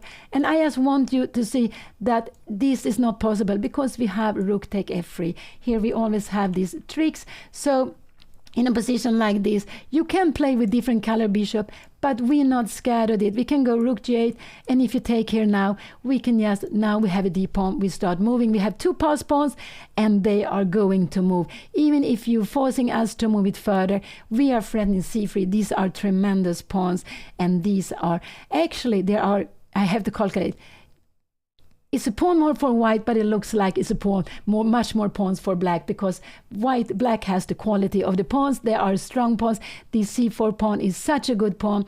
It's so important. But b5 is also important. These pawns are so strong together because c4 needs to be defended by b5. Also, this line is blocked, so the rook cannot come down. If the rook were able to come down to b8, oh, that would be killing move, or not. That would be, yeah, that would be actually winning in this position if this was possible, but you're not possible to play this. So b5 and c4, these two pawns are very important. These are what is giving black the advantage in this position. So her opponent is down to 7 minutes, almost like Anna. And so they both don't have so much time. They will not get any extra time. This is the time control for the whole game. And that what scares me is the time, because it's so easy to go wrong with little time. And they are going to have little time for the rest of the game, because there are no half hour extra after 40 moves. They are only getting half minute extra per move when they make a move.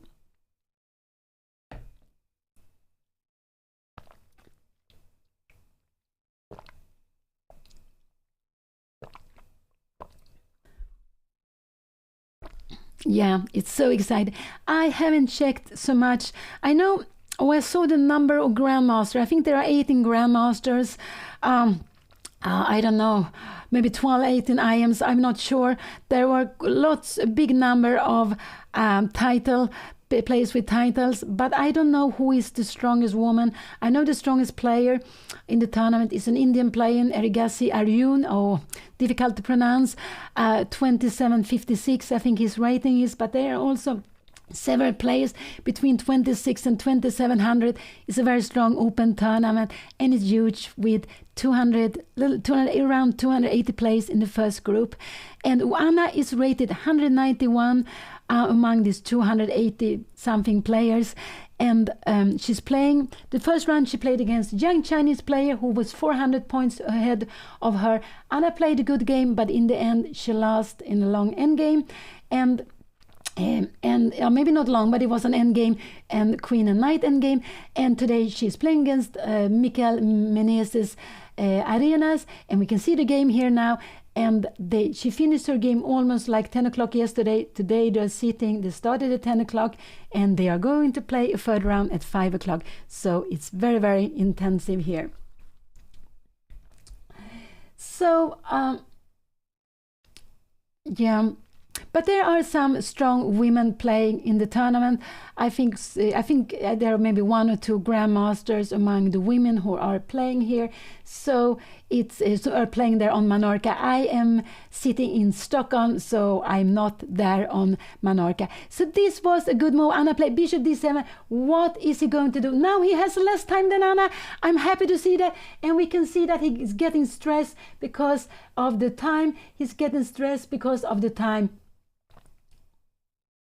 And he played bishop f7, but I would say this is not a good move.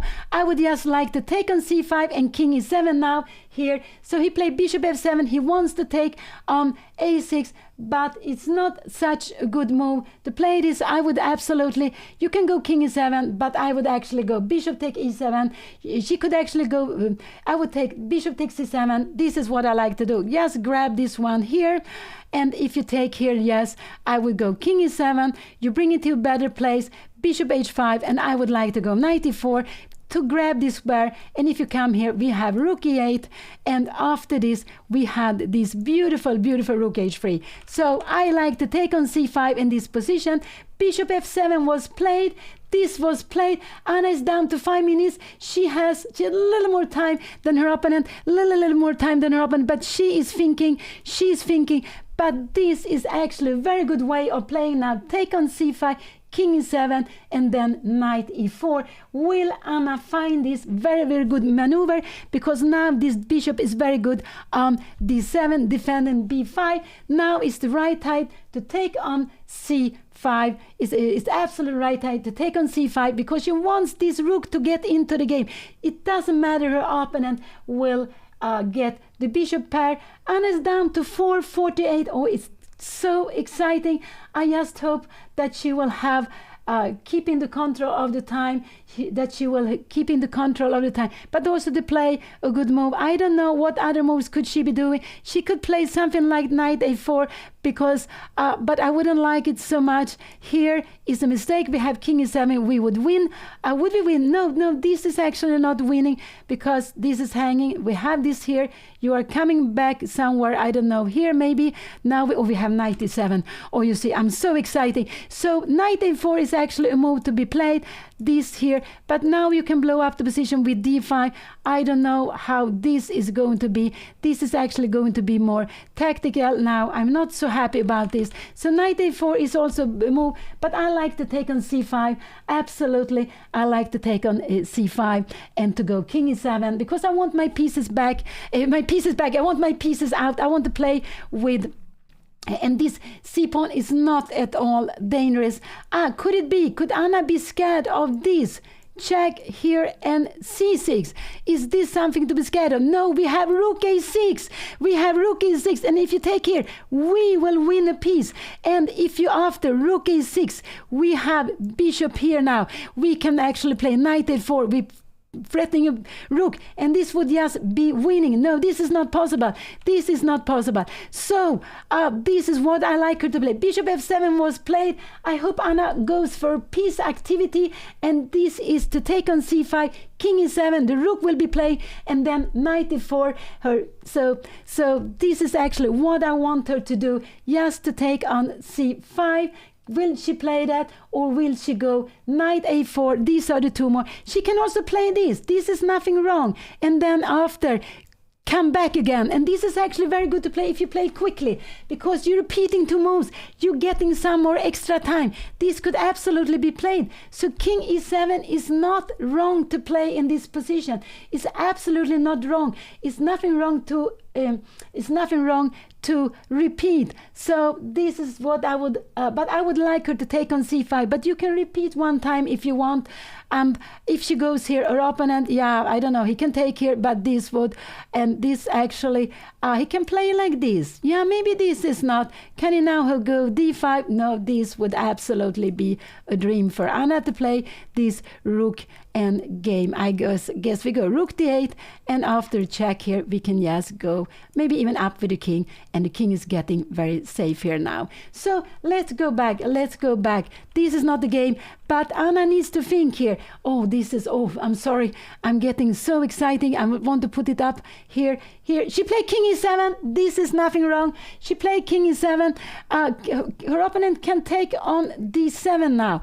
And the question is, what is best for Anna to do? It could be that this is the best move to play. This is the best move to play. So he has some things to think of. She went king e7 here.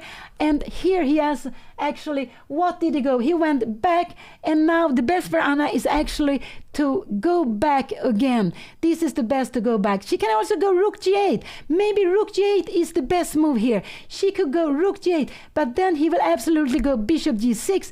I would say we would have this position, so it's not such a good move. I just like her to go back, and She can also go bishop c6 just to keep more control here. But then I think we will have a rook to e1. And how is this going to happen? We have knight e4 here now. And after knight to e4, we will take with the f pawn.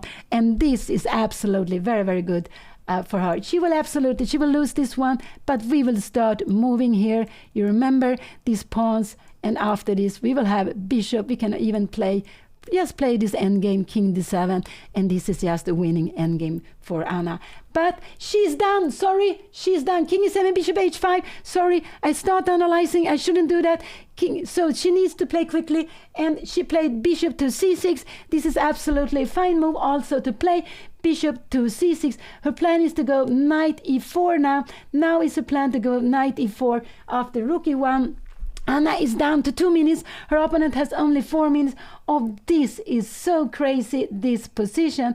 It is so crazy, this position. But I am a little bit scared here now, because now the only way to take away this knight is with knight e4 or knight a4. So I am a little bit scared here now. After rook e1, Anna, after rook e1, knight e4, can we go this crazy more? This looks very, very crazy to play. What is happening here now? Can we go king d7? I have no idea. Is there some... If you take here, could there be some tactics? Yes, there are some things happening here. I have no idea what is happening here. We have rook take b5. So this, I would have preferred to go back, but I understood that when this is the position, has her opponent played? No, he's thinking. He's down to 4 minutes. This is the position. I will not move around. So you see, this is the one. I think rook e1 is very logical, and but then knight e4 is logical. Can it be that he goes f3? What are we doing after f3? We need to go knight a4, and after rook e1, do we have time for knight a4 here now? No, there could be some d5 moves. I have no idea what is happening here now. And we have knight takes and rook take b5, and now we can see that maybe this is equal, but this is getting very, very scary. This is getting very, very scary. So I'm not so happy of Anna's king to e7. I'm not so happy about it. This was bishop f7 was played king e7. Here bishop c6, because she still has this problem. She absolutely still has this problem with... So I expect her opponent to go rook e1, and after rook e1, I hope Anna will go rook e1. I just hoping maybe knight e4. I don't know, but maybe there is this g4 move. Oh, that is just crazy. Who could anyone play g4 here? That is, we will start moving the pawns. I have no idea what is going to happen here. Can we play like this? But this is absolutely all of a sudden getting better for white. I have no idea why this is better. Maybe b4, but this is getting so crazy. So she has played. He played, and what did he play? He played rook to c1. He played rook to c1. Oh, sorry. He played rook to c1. That was a little bit a shocking move. Now I like knight a4. Knight a4 is a good move. She needs to get away with the knight, because you see this king cannot move. She needs to get away with the knight. Knight e4 or knight a4 is what I want Anna to play. But I think knight a4 is such a good move. Yes, knight a4 to get away with the knight, because she wants to go king d7, and with the knight here it's not possible. So I like knight a4. Not knight e4 is also possible, but she played knight d5. Is there a problem with knight d5? Yes, this could be a problem. Could this be a problem because rook e1? Could rook e1 be a problem? I don't know. Now I'm getting squared here. Rook e1 or maybe rook e2. Could rook e2 be a problem here now? Now Anna needs to go bishop d7. So maybe rook e1. Oh, she played knight d5. But this is a little bit scary. This is a little bit scary here now. I'm getting scary now here. What is happening here? This is getting so very, very weak now. This is getting so very weak here now. She played knight d5. Oh, I'm getting so scared here now, because she needs this knight is so good. Anna don't play with 2 pieces. Anna play 1, 2, 3, and 4. Anna play with 3 pieces and 2 pawns. But she's just now having 2 pieces down. And I don't like that she play like... I want her to get the pieces up, but she wanted to defend on e6. That was not so important. This one is very weak. And this one, I'm scared that her opponent will break into her position without her getting out with the pieces. This is what I am scared of here now. So her opponent is having, her opponent is having only 142. They are both so little time. So now there can be some counterplay here against e6. This is what this is what I'm worried about. Will he see this or will he do something else? But if you go rook here, Anna will have this move. She will have this move. If you come here, we can actually go bishop c8, I guess, also already here. Or maybe we should go king d8. And if you take here and you go away somewhere with the bishop, you don't have anywhere to go with the bishop. If you're coming here, we will absolutely just move out this. Maybe we will actually move it somewhere else. Sorry, I will not move away. This is the position. Anna played knight d5. What did he play? What did he go? He played f3. He played f3. This was absolutely... Did he go f3? Yeah, no, he played bishop f3. He played bishop f3. This is what he played. Now rook g8 is actually a good move. I don't know if Anna will find this, but rook g8 is a good move. She can also go king f7, but then there will be a check. So rook g8 is the good move. Will Anna find rook g8? Will she go c3? Because he wants, he wants to play against, I don't know, is it possible to go... what did she play? She played rook g8. She played rook g8. I'm so happy to see this. She wants to go. She is planning king f7 and take on maybe c5, but getting out with pieces. She couldn't go king f7 before because there was a check. So this is what she is planning. If her opponent take here, Anna will take back with the pawn. Rook to e1. She will go king to f7. There is no danger any longer. So, and if rook e1 comes here now, I want to see, Anna will go king f1. Do we have something here? No, we can just grab it.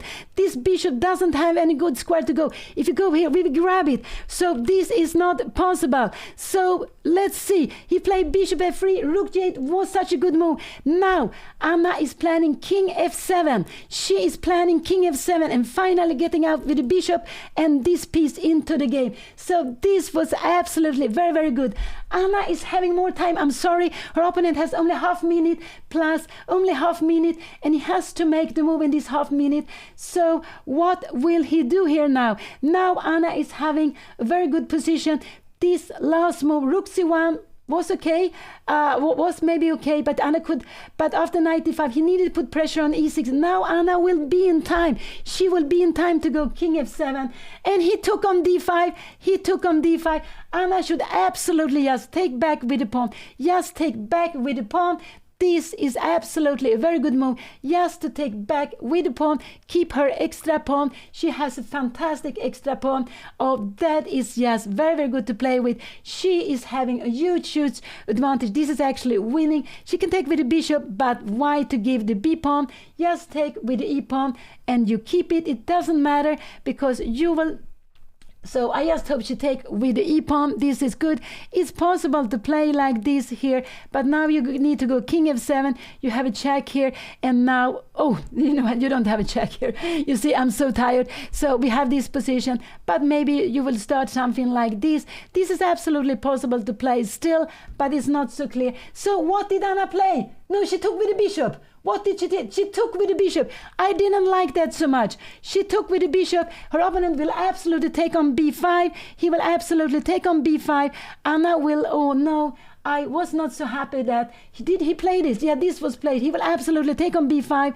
I wanted her to keep the pawn. She took with the b. This was happening, and now I think Anna will maybe take on a2, but I prefer king to f7. She needs to play king to f7. Oh no, no, she go to rook take d4. But now there is a tremendous tactical move. Knight d3. Will her opponent see this knight d3? Oh, this is... But knight d3, Anna can go king f7. This is no problem. But we will have some extra... So he can go bishop b7, but knight d3, and then Anna needs to go here. And after knight b4, we can just pin it. This will absolutely be good.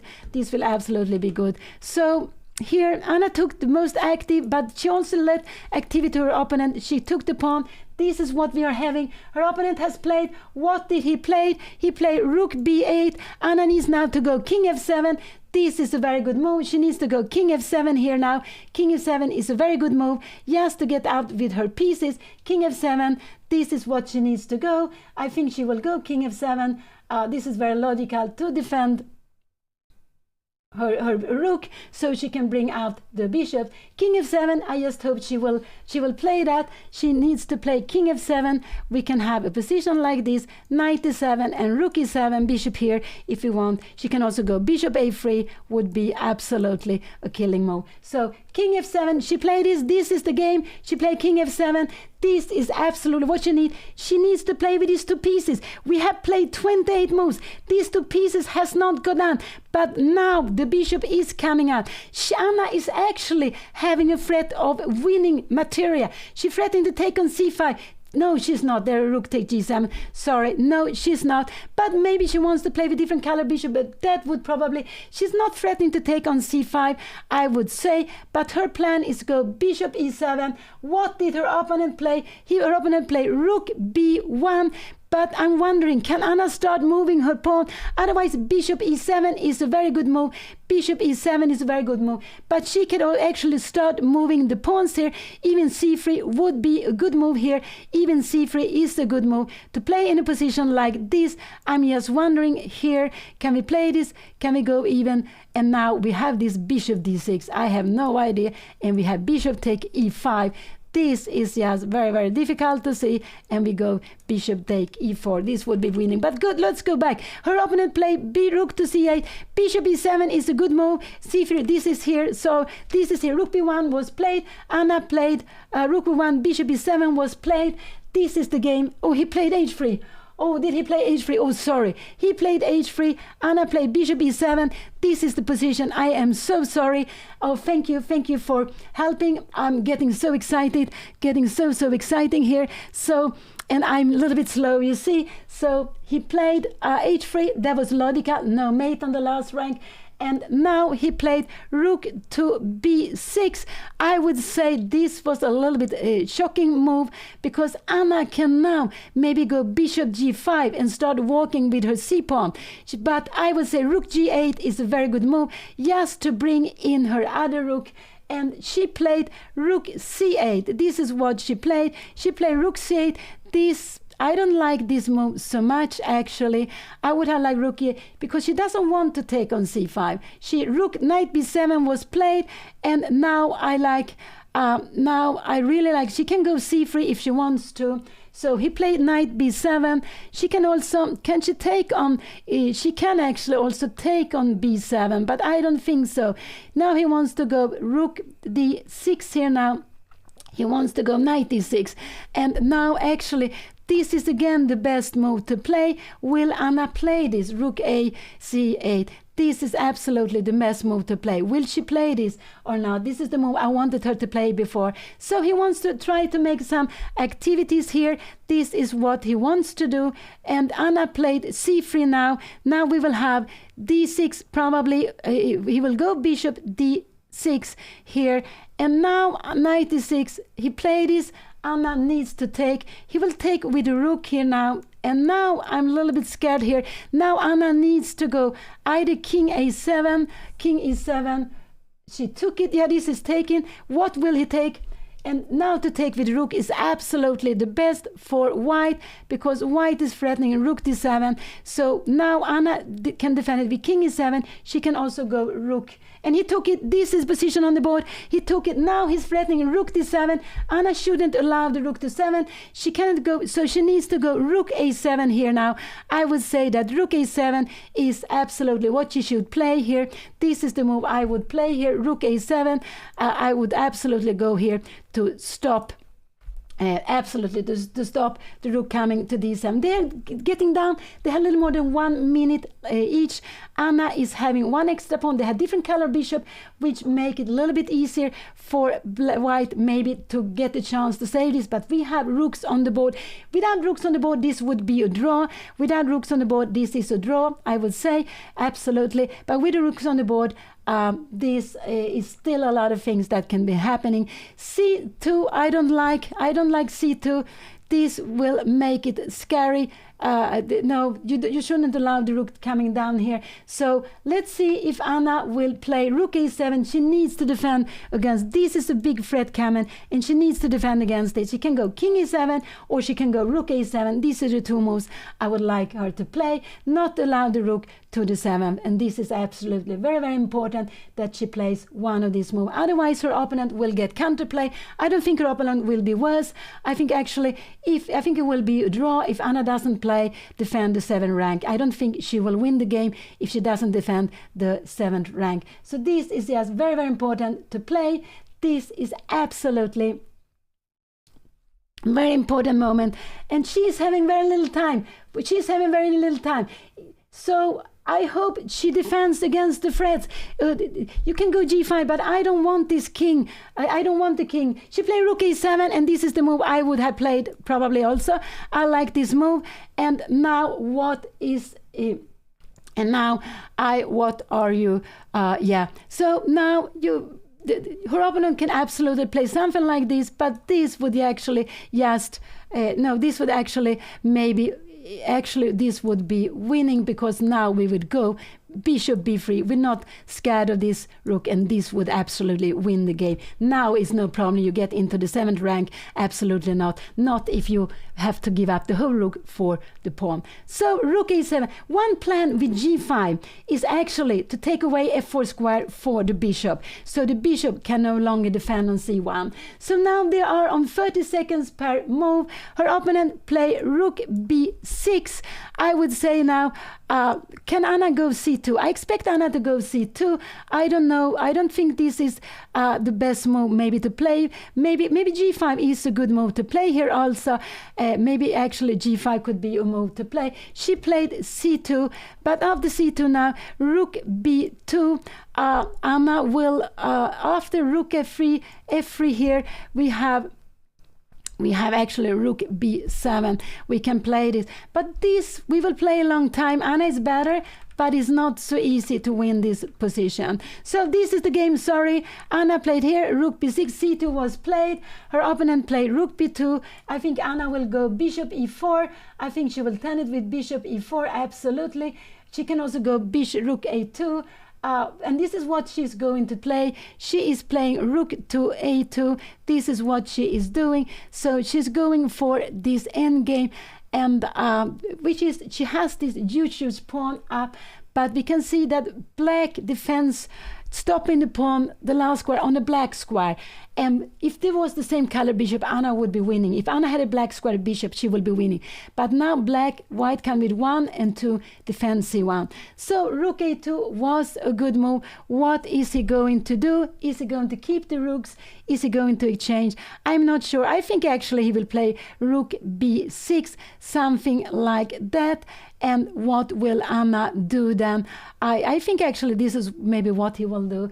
But he changed. And I think this is actually quite wise. I guess he will go now king to f1. He is bringing his king in. Now I like g5. I like this move to g5 and king e2. I like, so Anna will need to have her bishop here. But how is she going to king d4? How is she going to win this? This is absolutely not easy at all. Maybe play something like that. We have, and now you can start playing, and you're planning to put the king on c1. So this is not, I would say this is not king f1. This is not easy to play.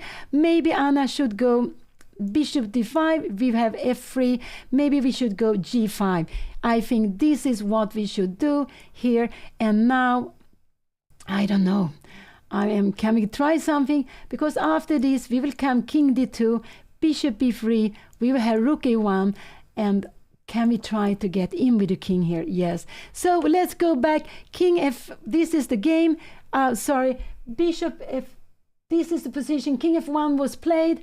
What has Anna played? Oh, sorry, we have to take up the board. Sorry, I start analyzing. This is position. What did she play? This is the game. She played g5. That was a good move. Her opponent She played g5. That was a good move. I like that. Absolutely. She is taking away f4 square, but how is she going to get into the position? And White has one active plan, and it's to use the a5. This is White's active plan to play with. I don't know, Anna can put her bishop on b1, but it will not be playing. It could be that she will play like this, that she will play maybe something like this. I think we will have king e2 here now. And what will Anna play here? I guess we will see king e2 probably. Her opponent played g3. Her opponent played g3. I would say, is this the right way of playing? I'm not sure that this is the right way of playing, because can we go bishop d5 here now, king e2?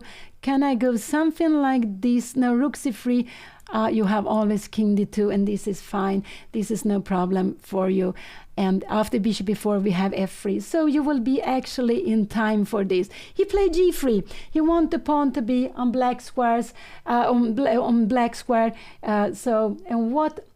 Yeah, Anna can go bishop b3. This is absolutely bishop b3, king e2. She can absolutely play like this. And now she will need to come up here. We will have king d2. Now the plan is maybe she can go like this, but then we have king c3, and she is she's getting, so she can, so this is, she will need to have to get in there. So let's see. Her opponent played g5, g3 was played, e3 was played. Oh, I'm sorry. It goes so quickly for me. What happened here now?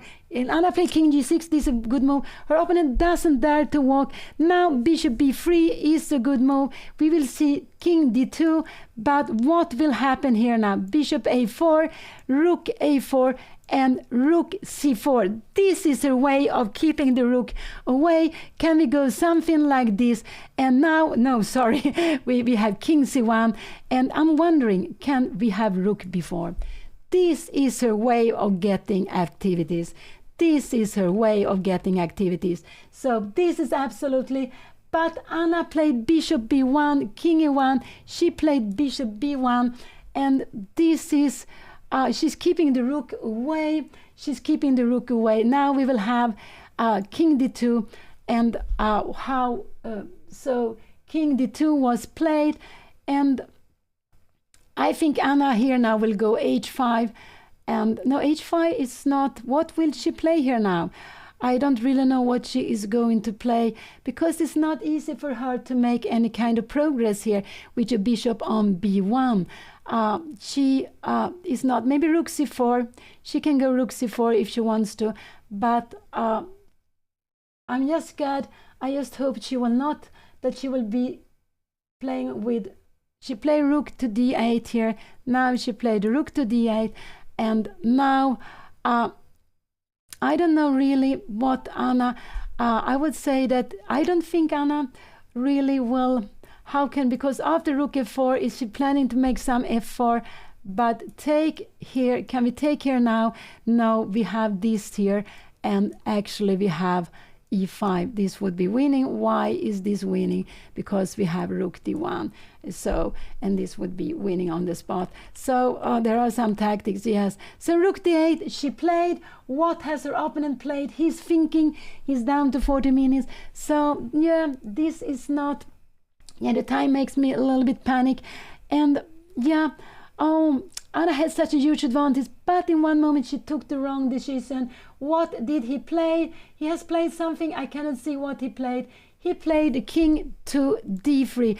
I would say that this is not such a good move, king d3, but it's because now Anna can go something like rook d5 is absolutely fine, but he can never move his rook. He can never move his rook. So, so what? King d3, what? Anna played h5, but I don't like h5. Maybe we can just go h4. And after h4, Anna needs to go f4. She needs to go f4. And we need to have a position like this. What is going to happen here? And king here. And how is this going to be? You need to put this on a black square. So we have, no, the king is on c3. Is it on d3? Oh, I'm sorry. He put the king on d3. This Did he put on d3? This is actually very dangerous square to be on. And Anna played h5. She's planning h4. She's planning h4. But if he goes h4, Anna needs to go f4 to open up. But I think this, and he played h4. Anna played rook a8 now. She played rook a8. She played rook a8 in this position, but so she wants to have some plans against her opponent's king. She wants to play against her opponents on the queen side. So she play rook a8 here now. What will her opponent play? Her opponent can actually take on g5.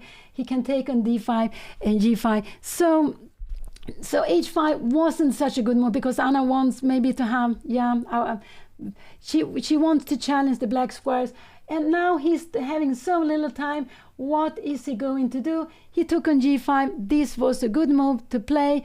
After king take g5, if she comes here, if Anna goes here, this, I'm wondering, could this be some dangerous here now? Oh no, maybe Anna is coming in here. I'm wondering what is happening here.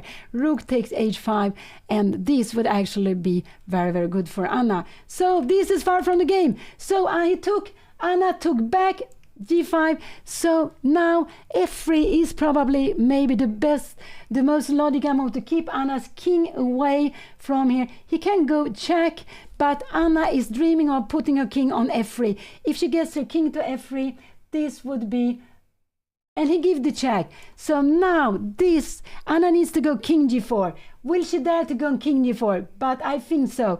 I think Anna will go king g4, and this is actually a very, very good move to play. She needs activity. She absolutely needs activity. So go with the king forward, but it's a little bit scary, but she needs to go with the king forward, absolutely. So king g4 is absolutely a very good move. I just hope she will play this. She needs to play with the king. If she goes back, it will be probably a draw. If she goes forward, she is playing with 3 pieces, 1 and 2. This is a little bit passive, but she's also playing with her king. So she needs to go forward. She has like 45 seconds, only 45 seconds. There is not going to be any mate. After this move, she can actually go king h3. After king f1 here now, we are bringing in our pieces, and this is absolutely, we're threatening rook d1, things like this. So this is getting very good for Anna. Let's see. So I hope this is the position. Will she dare to go forward? If she doesn't go forward, I think the game will be a draw. If she goes forward, and she has a good chance of winning, but let's see what she will do. Is she scared of this? She needs the king to go forward. She needs to play with the king. It cannot enter on the other side. So she has played. What did she play? What did she play? She went back. She went back. And now I think this position is no longer possible to win. I think we will see a draw in this position because she needed to have her king to play with. But she was scared there were going to be some nasty things. But I cannot see any in any. Her opponent, yes, I think her opponent, yes, will go. And her opponent blundered. Her opponent blundered. He played rook to e1. He played rook to e1. And Anna is winning on the spot. He put the king on a white square, and we can see he just resigned. And this is what I tried to tell you before. So Anna won. I couldn't believe that, but Anna won. And this is typical. When you have little time, you want to make threats. He wanted to threaten against e6, but he put his king on a white square. And when you're playing with different color bishop, his king was safe on black square, but on white square. So Anna played this move. This was the last move. She took a queen, because it's a check. And so she just, and you can see there's a smile on her opponent's face. He just didn't see it before Anna made it. Sometimes when you make a mistake, you see it directly afterwards, but Anna made it so quickly. So this, and now Anna wonder if she should have gone for the king to g4, and I think this is what they are analyzing. They're analyzing a little bit, and so Anna has been playing almost 3 hours together with her opponent. They are playing such an exciting endgame from the move 8. Anna has been having the better position, but in the end she made some a little bit not the best strongest move, and let her opponent come into the game to defend it. So, but finally Anna won. So in Menorca, Anna has played 2 games. She lost the first game against the young Chinese player Tong Chiai. I hope it was like that. Now she And the second game we have seen, it just finished. This is the last position. Anna took a queen, but it's a check. It's a check. And this is why her opponent resigned, because Anna is having a queen more on the board, and it will just be made very, very soon. It will just be made over very, very soon. So he resigned here. He forgot that his king is on a white square, so Anna won. So Anna is having 1 out of 2. She will, now they are analyzing a little bit the game afterwards, which is just very, very nice. It has been a tough game, a very fighting game. And so Anna is having 1 out of 2. She lost yesterday against a stronger player, and today she won against the player. She had about 200 points more. And here we can see how they are analyzing the game, and it's so what a fight. And I couldn't believe my eyes, but her opponent played too quickly, and it because of the time, because of playing with half a minute. These mistakes comes much more often than if you have like 10 minutes on the clock or something. Then you can make these mistakes. So I think Anna will be here with you at any moment. She will come and speak a little bit with you. She's going to play another game, but it's at 5 o'clock. So now both of them, they have to just to a little bit relax from this game, have something to eat, and then they will play another game. But Anna will, first of all, she will come to stay there a little bit longer. She will come and tell you about her thoughts for this very, very exciting game. And you can see at Endgame can be so exciting too. They are not at all boring, but they are difficult, and especially when you are young, because you haven't played so many Endgames, and you might even be scared of them. But just by playing Endgames, you are learning a lot of things. And here we saw a very, very exciting Endgames all the way from the move 8 when the queens were exchanged, and we had all the pieces on the board except the queens. And this was just the final position. So Anna is playing Menorca Open. This was the second round out of 9. Anna will play the third round like all the other players. The third round at 5 o'clock today. So today is a double round, but she will be with you, and at any moment she will just, and they are both smiling, laughing. So, and of course, because it was just such a shocking way of finishing the game. But remember that when you play against your opponent's bishop, look, it could be dangerous to put your king on the same color as the bishop, and we saw what happened here. So just stay a little bit longer, and we can see they haven't put up the kings, but they will put up the kings in the center on black squares. And here they are speaking about the score sheet. I don't know what has happened there, but you can see you have score sheet, you have a copy, so the copy you will remain. The score sheet you give to the organizer, so they always get it. So, but you have a copy, so if you want to keep it as a memory. My brother, he has kept, I think, almost all his games from his youth, so that is very that's very, very nice. So we see, they put one black king. Actually should put both of the kings, but then they will just I think they should have put, but it doesn't matter. But with one king, you see that black has one. So Anna is just now on her way to run up to you. She will be with you any moment, and this was her opponent's pen, and so Anna will be with you, and I will say thank you for now, but stay a little bit longer, because Anna will be here with you, and she will tell you about the thoughts, why she did some different things, and that is always very interesting to listen to. And so just stay a little bit longer. So I will just leave you here, and I will also be very curious to hear about Anna's thoughts about different things, why she also spent a lot of time, but finally it was her opponent who made a mistake, and I would say it was because of the time. So bye, see you in some 3 hours, but stay a little bit longer, because Anna will be with you at any moment, and it will be so exciting also for me to hear her comments, her thoughts about the game. So bye.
very soon.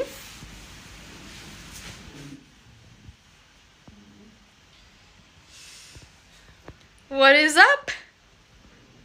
Hello, how are we doing, everyone? I am so happy. I don't even know if it was winning. I mean, I thought it was the easiest win ever, but then like I didn't know if it was winning, and then the moment he moved his rook, I knew that the only thing he couldn't do was move his rook. The moment he moved his rook, chat, it was the most happy moment of my life. You have no clue. But yeah, I'm so happy. I actually don't know how the game was. I thought my game was pretty good. I felt like I had things under control. Oh, it was a disaster? Oh, it was a disaster. Oh, I messed up. Oh, I am looking right now at the eval. Whoops. It was okay. It was at the draw at the end, the move before the rook. Okay, I'm gonna check real quick, guys. I'm gonna check real quick. Yeah, I think my bishop B. I think my bishop B, what's the name? Sorry, bishop B1 was a mistake. I think my bishop should be on the other side. But I'm going to go ahead and look a little bit at the game. Hello YouTube chat, hello Twitch chat. How are we doing? I hope we're doing good. I also had to go to the bathroom for the last like 1 hour and I had no time. I was like, is it worth it to, you know, is it a worth time investment when I had like 16 minutes left? And I was like, no, Anna, he's going to make a move the second you go and you're going to have like 5 minutes left when you come back and it's going to be a disaster. So I was like, please, can this game finish soon? It was actually motivating me to play faster because I just really wanted to finish the game. But let's see. I thought my opening was really good. Okay, wait. I'm trying to not leak everything. Okay.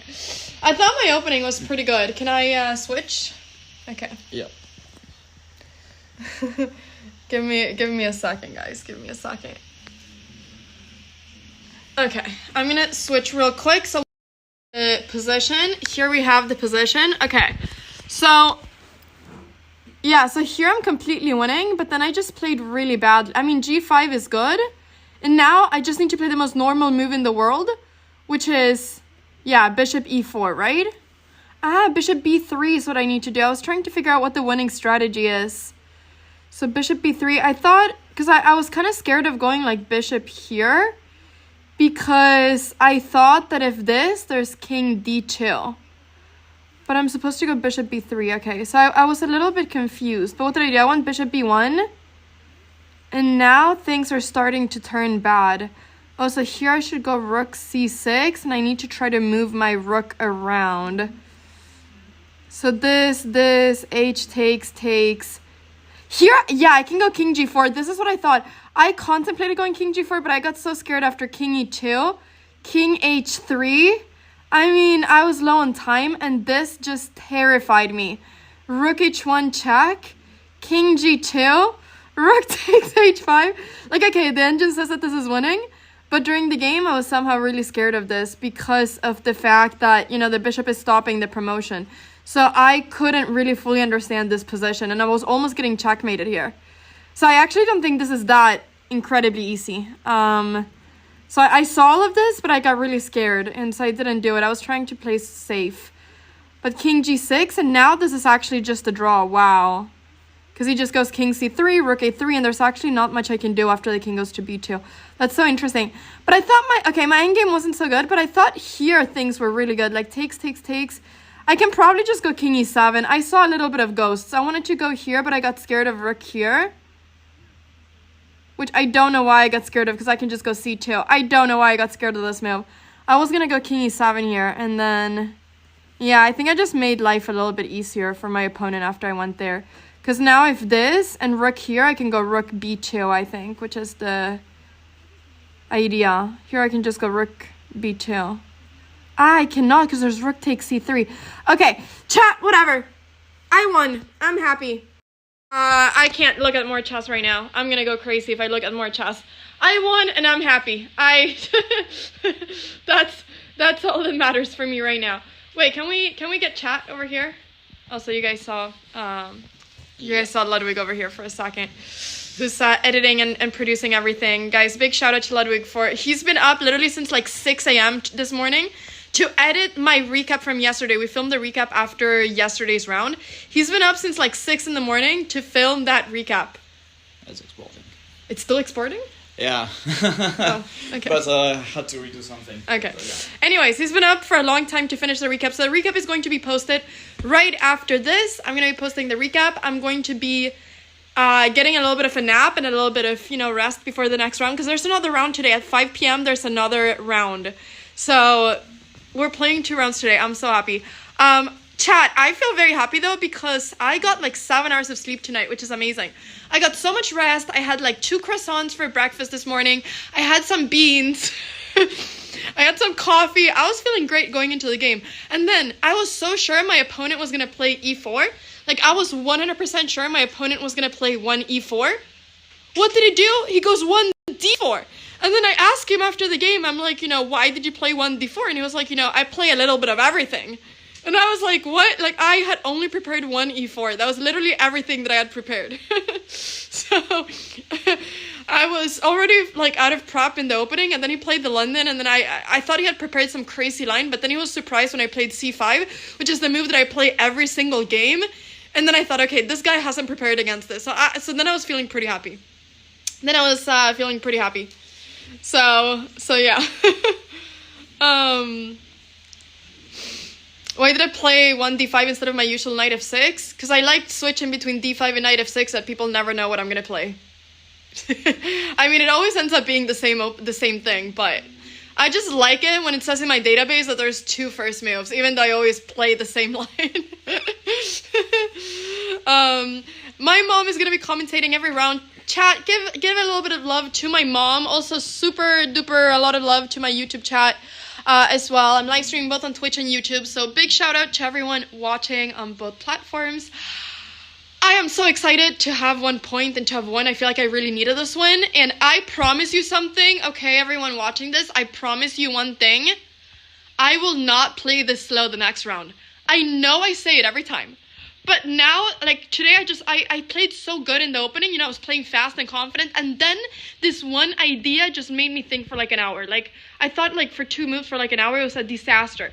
So, this time, I will not get into time trouble. I will not. It is so painful. I don't know why I do this to myself, Because my opponent said that he's super slow. Like, he was like, I always get into time trouble. And I even had more time trouble than my opponent. Like, it's a disaster. I cannot have this amount of time trouble. So I cannot do this the rest of the tournament, and I shall play faster. Especially because I don't get those 30 minutes of increment. I need to play faster. So, yes, this is a little promise that I'm making to all of you, okay? This is a little promise that I'm making to all of you. Alright, I wanted you to know that. Okay, guys, with this, everyone, I'm going to say goodbye. I'm going to get some food. I'm going to get some rest. We will be back in around 3 hours for round 3 of Menorca Open. Hope you're enjoying the tournament so far. My mom is going to be back commentating. We're going to be doing the same thing, but for round number 3. I'll probably have the white pieces against a strong opponent. I'm very excited. So, yeah, that's that. That's literally all I have to say. Let's just play the best chess game we've ever played in our lives. That's that. Also, I'm sorry that you guys didn't get an intro this morning. I was very tired this morning. I woke up at literally like 9 a.m. I woke up 1 hour before the round started. So, there was no time for that. But now we're here and we're going to play the best chess ever. So, I'm going to raid someone. Who should I raid? I need my laptop to raid. Who should I raid? Where's your laptop? It's in my room. Yeah, okay. I don't know why I'm bringing the glasses. Okay, chat, wait, don't go anywhere. I'm gonna raid someone. Yeah. Where's your card? My card? Yeah. Wait, my card.